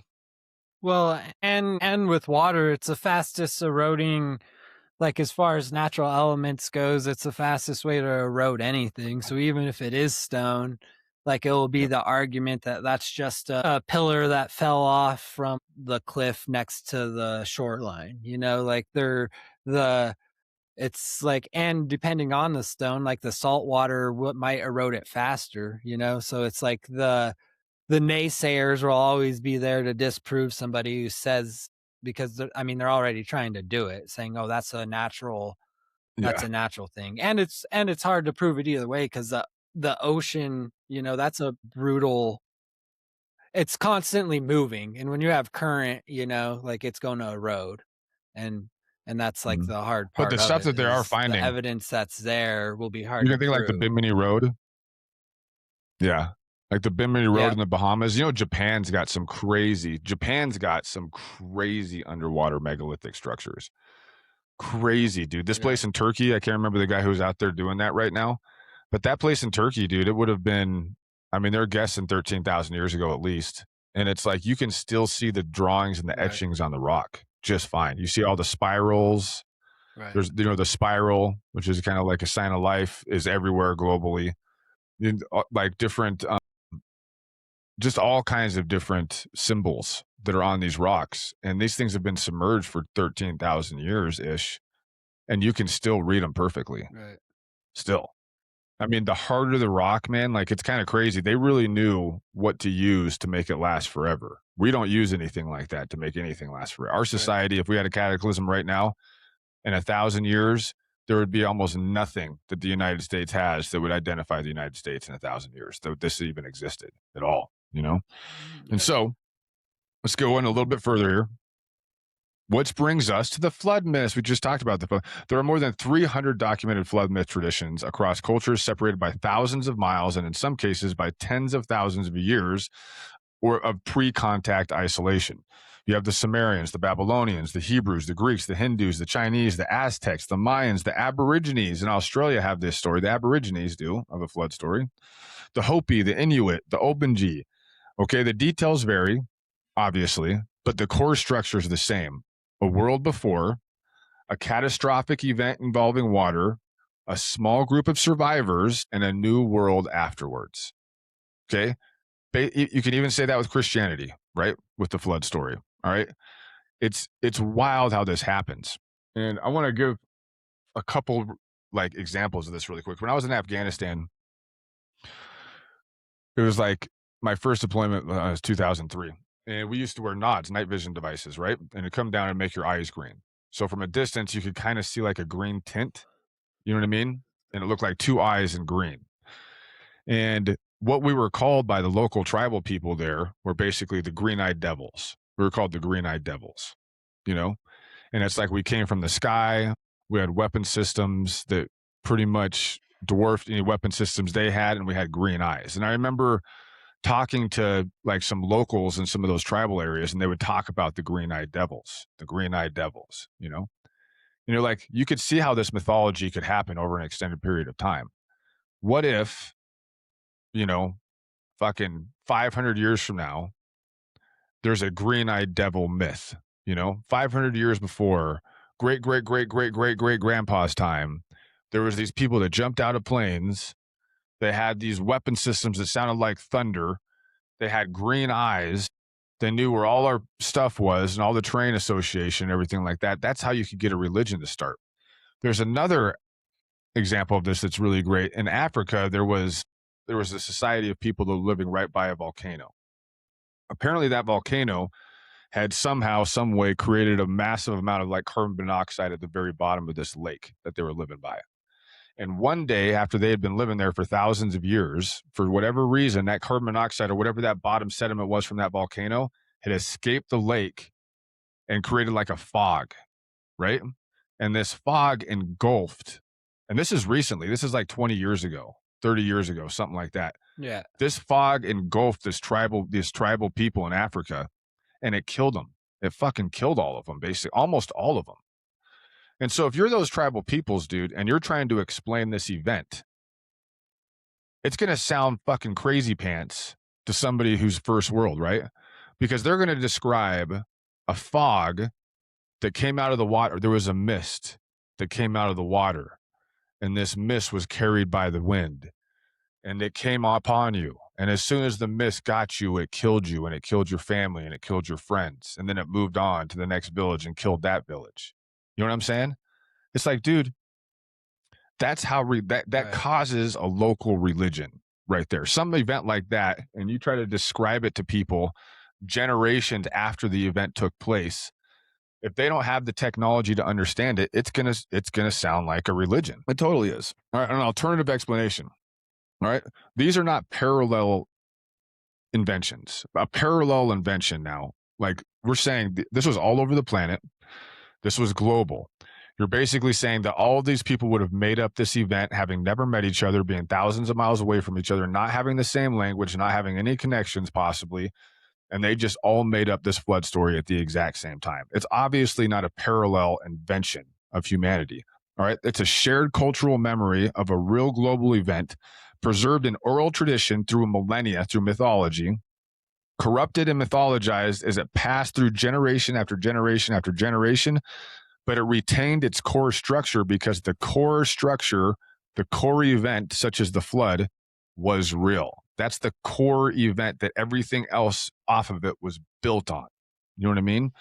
So the Younger Dryas Impact provides a candidate for what that shared event could have been, possibly could have been. A globally visible cataclysm, continental fires, catastrophic flooding as ice sheets collapsed and sea levels rose almost immediately, long-term climate destruction. I mean, climate destruction that would have lasted generations and generations and generations, bro, until the earth settled down. Okay? A world that ended and a world that began right after. The old world ended, they were punished. A new world order is formed. All right? Preserved across 300 at least different cultural traditions as the same story told in different languages and in different words with the exact same core belief. All right? Now, the angels and demons interpretation of things. All right, this is going to get interesting. And what we're going to move on to in the next episode is going to be a lot of this stuff, like the flood myths, the civilizations, kind of man's interpretation of what they see at the time. All right. Now, the interpretation that unites the archaeological, geological, and mythological record or threads into something. If ancient humans experienced a global catastrophe, which they most certainly did, and they interpreted it through the vocabulary that they had at the time, as we would interpret it through our vocabulary that we have today, If they were also encountering, as the ancient text describes it, non-human intelligences before, during, and after the catastrophe, what would they have called those intelligences? What would they have called those Quetzalcoatl people, like the people like that came and gave new knowledge and stuff? They didn't call them extraterrestrials. They didn't call them aliens because those words really didn't exist as far as we know in a lot of the language that we've been able to recover over that period of time. It didn't exist. The concept didn't exist. They would have called them angels, demons, gods, watchers, the sons of God who came down and took the daughters of men, as the book of Genesis puts it. The Anunnaki is in the Sumerian tradition. The Nephilim, right, which was the offspring of those. The giants who built Baalbek, which would have been considered the Nephilim, right? The Devas and the Asuras of the Vedic tradition, which is I actually have that book, the Bhagavad Gita.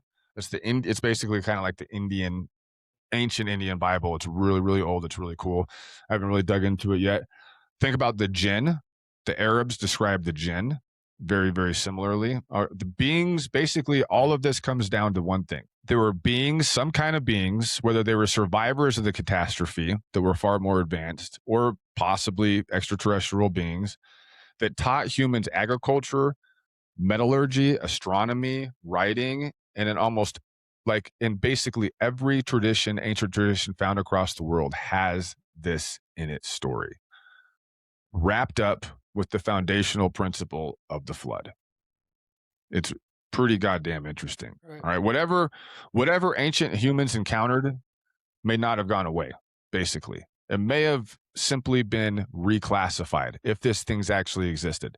The angels and demons of the ancient world may be the UAPs of the modern world. The vocabulary's changed, but the phenomenon either has always been here or hasn't changed at all. Just like in my interpretation of some of this too, is like you have all these ancient structures that look like they might have been before the Younger Dryas, like the big stones in Baalbek and stuff. Like you have all these stuff, and the only explanation to that would be a story of giants. You come out of this hole, the earth has stopped burning, you could see the sun again.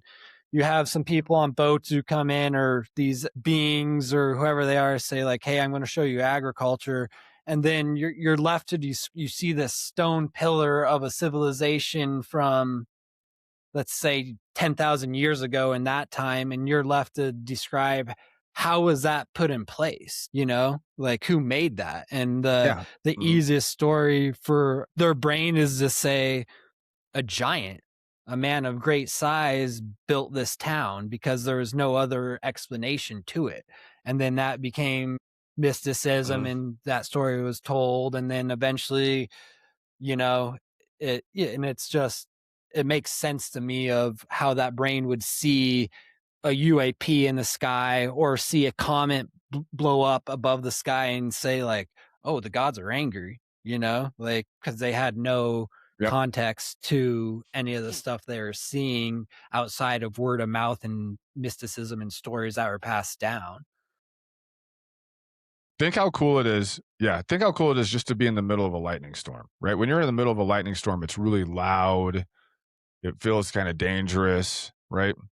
If you would have been fucking 30 miles away from Sodom when that airburst hit Sodom, the amount of overpressure and sound that would have generated, not to mention like the effect of looking and seeing basically a nuclear explosion 30 miles away from you, 40 miles away from you.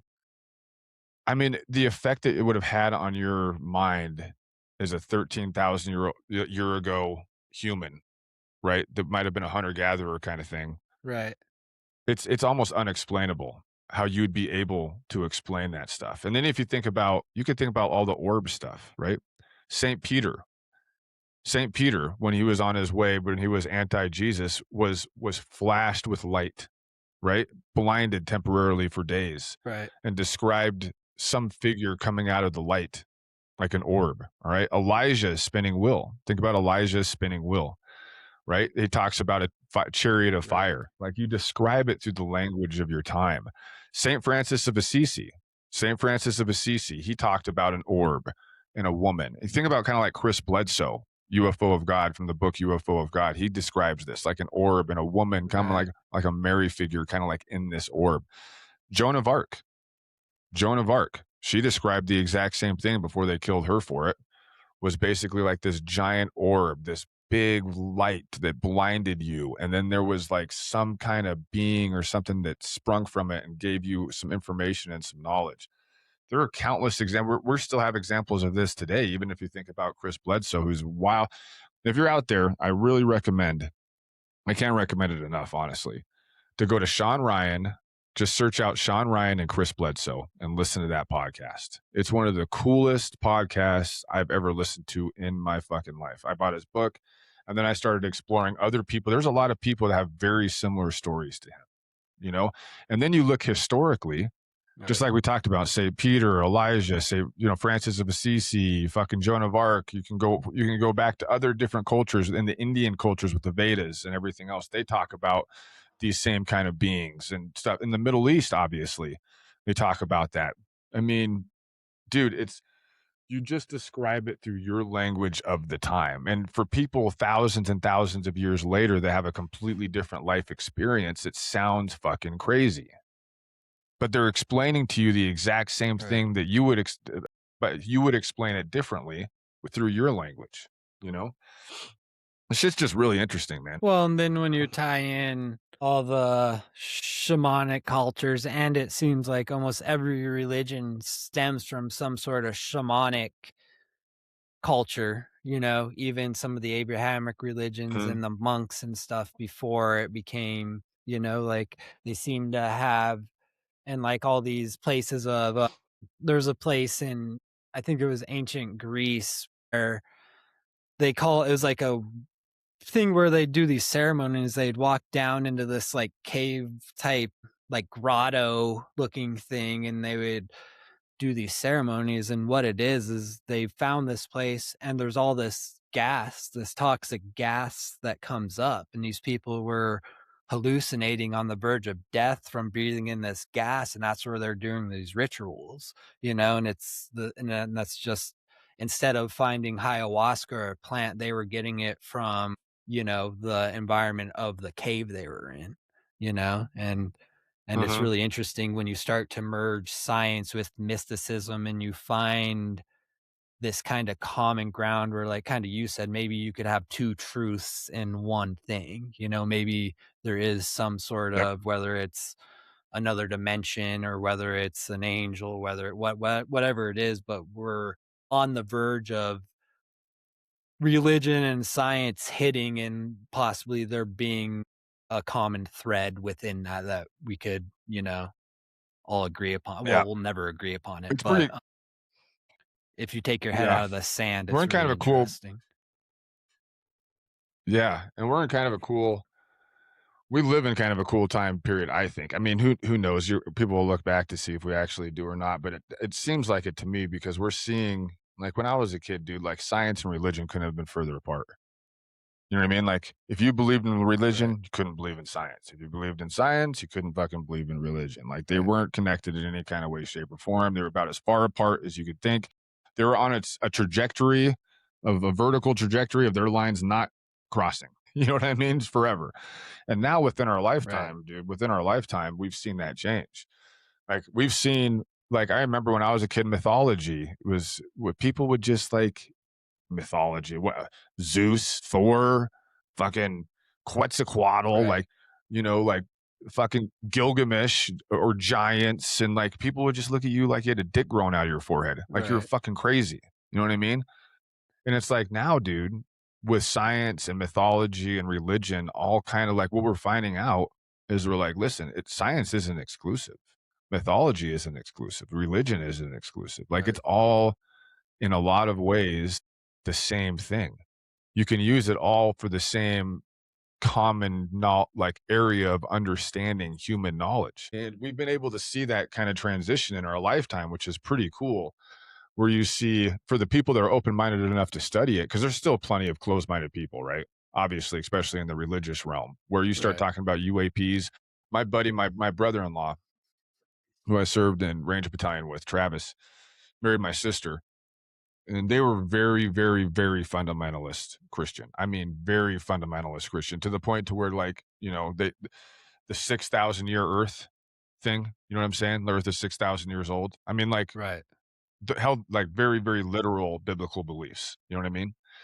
And they've moved away from Right. that because they started doing their own research and listening to stuff and reading stuff. And my buddy Travis, he was talking to his pastor, who's this uber duper conservative Baptist pastor, right? I think it was Baptist. I could be wrong. Pretty sure. And actually, I think I am wrong about that. Whatever. Doesn't matter. He was talking to his pastor, and the UAP UFO topic came up basically. And the guy's like, if you even talk about that, if you even believe about it in that, you're letting the devil come in. You are going to get possessed by the devil. If you even Right. talk about, if you even acknowledge these beliefs or these thoughts. He's like, they're so anti-Christian, they're so anti-religion that you're welcoming the devil into you. And Trav's like, I feel like I want to have more conversation about this than just that. Like, what I'm supposed to Right. just not fucking like because you tell me to, like, I'm gonna get possessed by a demon and I can't talk about this or think about this because your human monkey brain, which Right. is the exact same human monkey brain that I have between my fucking ears, is telling me something else.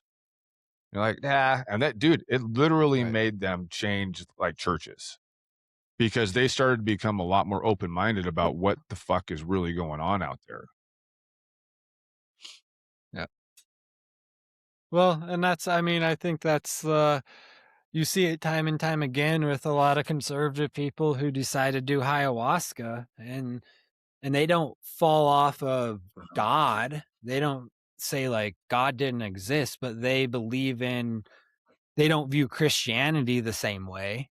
They don't view the story Yep, the same way. They believe in something else, and there's still a God, but there's what's still a greater yeah, power, y but, like, they let go of a lot of the control that religion puts in place, like, correct, they still think there's something greater than them because correct. they saw it, but they some of the stigmatism and control that religion has done and making you get upset about things that have really no relevance to you just because that's what and especially Christianity in America. That Yep, is Christianity in America is just capitalism. It's just another business.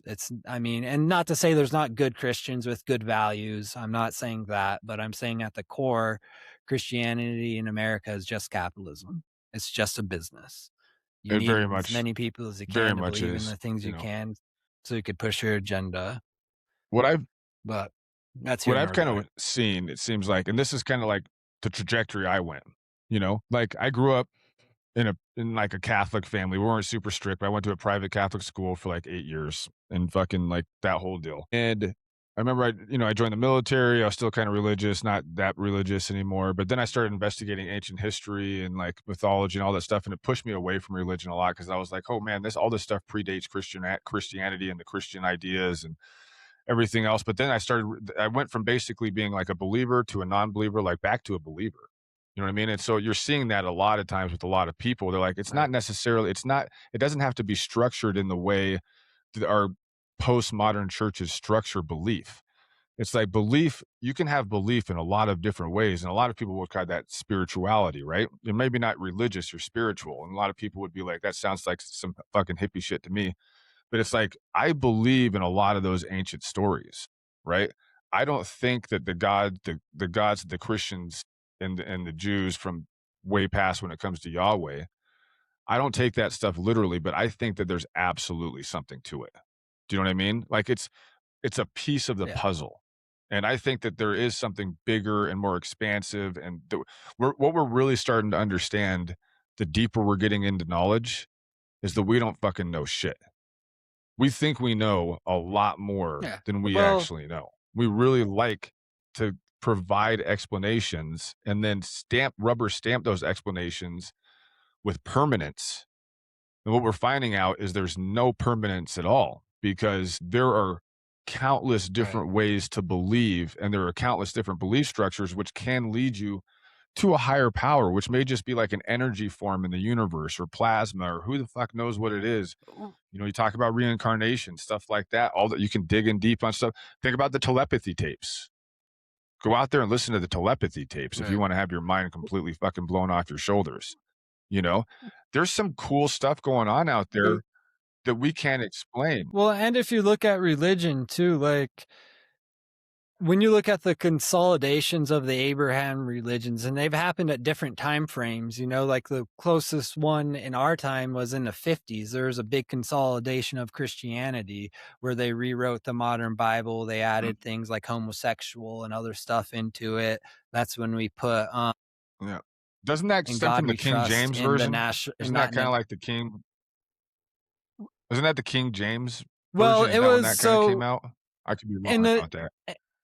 yeah, kinda. So in the 1950s, right after World War II, there was a big push to like consolidate American pride and stuff. And that's when we put in the Pledge of Allegiance, we put one nation under God. That wasn't originally in the Pledge of Allegiance. And that's when also we started changing stuff within the Bible about homosexuality and stuff like that, where it did talk about like molesting kids and saying it was bad, but it wasn't really talking about homosexuality per se. And then like you look at the consolidation after Constantine, the consolidation going into the Crusades and everything. Like every time, re- especially Christianity has been consolidated, it's been to gain power. It's been to like, in some ways, bring people together, but by Yep. creating power and saying like it has to be this way or something's wrong with you. And that's been my biggest problem with religion. Because when you look at the Book of Mary that was or some I think it was the Book of Mary that was pulled out of the Bible. Same with the core religion was about it was never about dividing people. It was about like and it became very divisive through control. And whether it was the Muslims, the Jews, or Yep. the Christians, the core of all those religions were peaceful and loving. And then throughout history, it became gross and about control and everything else, Think about even today with Iran. and we're Yeah, starting to today with find these Iran. old. It's like Yeah. mhm. Or the Epstein stuff, right? You get these uber duper Zionist Christians, and they're talking themselves out of having a leader who's probably a fucking pedophile, and they're talking themselves out of it. You know what I mean? Yeah. It's Yep. you get that a lot. You get that with war. Think about the Iran war right now. Like is it really Jesus-y to excuse killing 200 schoolgirls day 1 of a bombing campaign using old intelligence because you were Right. too fucking lazy to retarget your packages? I mean, is Right. that something Jesus would Yeah. be down with? It's amazing to me because what you're doing is now you're introducing the human element, right? Introducing the human element into a story that has a higher purpose. And the human element is the human monkey brain has a tendency to warp and change traditions and belief structures to benefit that individual. You know what I'm saying? And it's like if you go back, you go way, way, way, way, way back, you know, that has happened a lot when you're talking about the changing of the verbiage. Because guess what predates Yahweh Right. in the Abrahamic religions? El, Elohim, right? And El and Yep. Elohim Yep. was like basically like Zeus, the head of a pantheon of gods. And Yahweh was a god underneath Elohim. And what they did with a lot of these ancient texts is they changed Elohim to Yahweh because Yahweh became the foundational god of that religion. You know what I mean? And now you couldn't have a Right. god competing with gods. You know another interesting thing about that, dude? I just wanna kinda wanna say this really quick. I think I brought it up in episode 2 when I did the Israel when we did the Israel episode. But you know what the symbol was for Elohim? Do you know what the symbol was for him? Nope. It was a bull, a bull. So, Oh yeah, think I about do like remember you saying that. Katalyuk, right? Where you worship the bulls. Also, and this is where this comes together, and this is really cool. We could probably end it here because we're about 2 hours in, but I really like for anybody out there listening, this is like a cool little tidbit for you if you hang out this long. So remember the story in the Bible about the golden calf. Remember Moses goes up, he gets the 10 commandments, he's gone for a fucking Yeah. while. They all escaped Egypt. They had the water come over the Egyptian army, and now they're out. like just in the desert, kind of starving and not having a good time with life, and they're wondering like, why did we make this decision? And Moses comes down with the 10 commandments and they have the golden calf. If you dig deeper into that, what you understand what the golden calf representation was El or Elohim. Okay?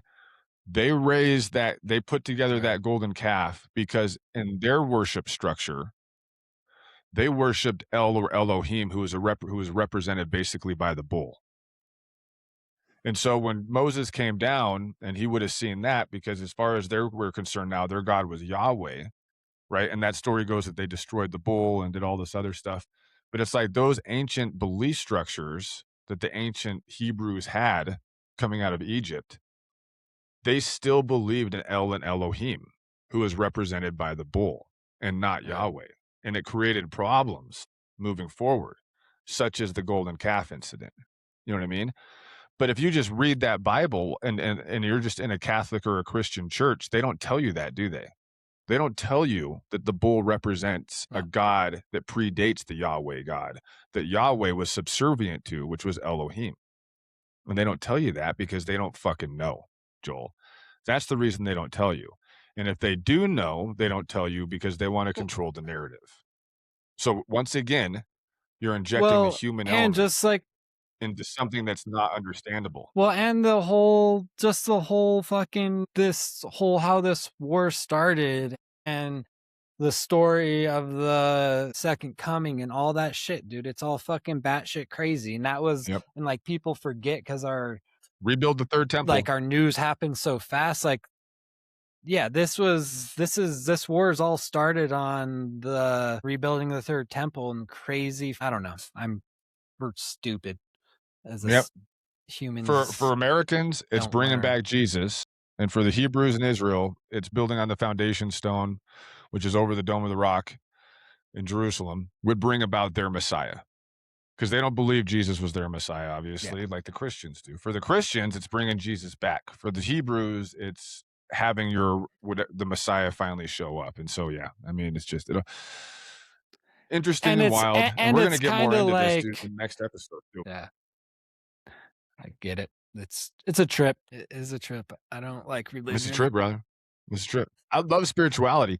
If you can get past the human element of religion, even like whether it's Islam, Christianity, Yeah. Judaism, Hindus, the Vedas, like the Zoroastrianism in Iran, which was Iran kind of came up with the very first monotheistic religion where it was one God, and that was Zoroastrianism. And Christianity Yeah.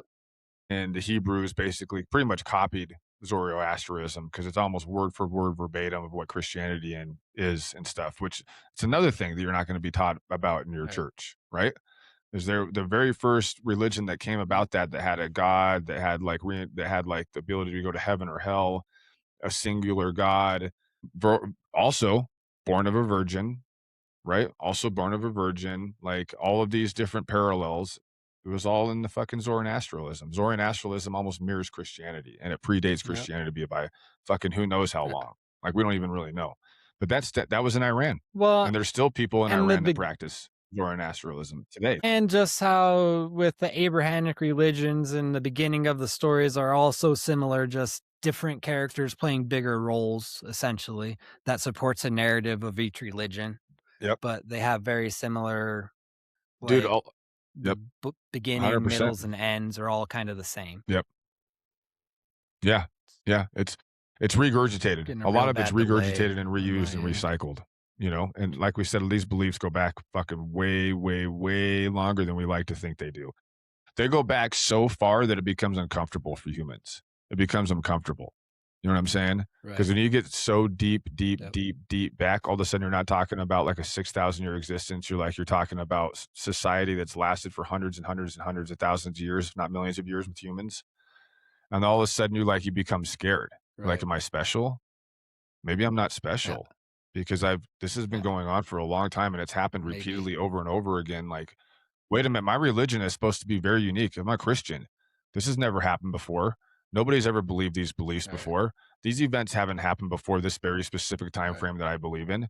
And you start all of a sudden opening that box, dude, and it becomes scary. You step out of that box, you're all of a sudden you're in the real world and you're like, wow, there's a lot of information I didn't know. And it's like a lot of people just bury their head in the sand because they'd rather be ignorant, honestly, than have to deal with the truth. It's kind of like, do you remember? I want to end with this, but do you remember the so when the new what's the name of that new fucking telescope thing that they launched into space that's getting all that really really good pictures and stuff from deep outer space. God. Fuck, I can't remember it, but whatever it's called, and they brought the results to this congressman, right? Because they were about ready to publish the results out to the public to be like, wow, look at these crazy, awesome pictures of like these galaxies that aren't supposed to exist because they're so old and they're so deep. And then there was pictures where you looked at the picture and it was a huge picture. And it was literally in one picture, dude, one picture you would just look at in your face, like the size of a piece of paper, had hundreds and hundreds of galaxies, right? And those galaxies, each one of those galaxies has countless stars, which means that those stars, now you have hundreds and hundreds of galaxies in one tiny little picture of a tiny little segment of the universe, tiny little box of the universe that you're just looking directly at, countless suns, which means even more countless planets. And that dude, when that guy saw that, he was a very Christian congressman. I don't remember what his name was. And he didn't realize what they were about ready to give him. And you could almost see the wheels turning in his head, dude. Like he started to freak out a little bit. They gave him the picture. And at first he's like, oh, wow. He's like, are these all galaxies? This is just like, these are like grains of sand galaxies, right? There's so many in this little picture. And it's a tiny little picture of space where you have a 360-degree circle, right, with all these galaxies, and you're seeing a tiny little fraction of that huge circle of space, and it's got hundreds and hundreds of galaxies in it with fucking God knows how many suns and God knows how many planets orbiting those suns that you can't see. And in his mind, dude, like he went from being kind of excited about it to literally he sat there for like 15 seconds, like speechless, and he was just like, huh. Right. There's a lot more going on out there than I thought. Huh. It kind of made him question his religion, is what it did. Because now all of a sudden you're seeing something out there that isn't supposed to exist or seems too gigantic to be possible. All right, dude. I love you, man. I'm gonna get this sucker out. I know that we're kind of walking each other. For those of you out there who have some bad internet happening right now for whatever reason, but I love you, dude. And we'll talk soon. This was a good episode. All right. Take it easy, brother. Peace.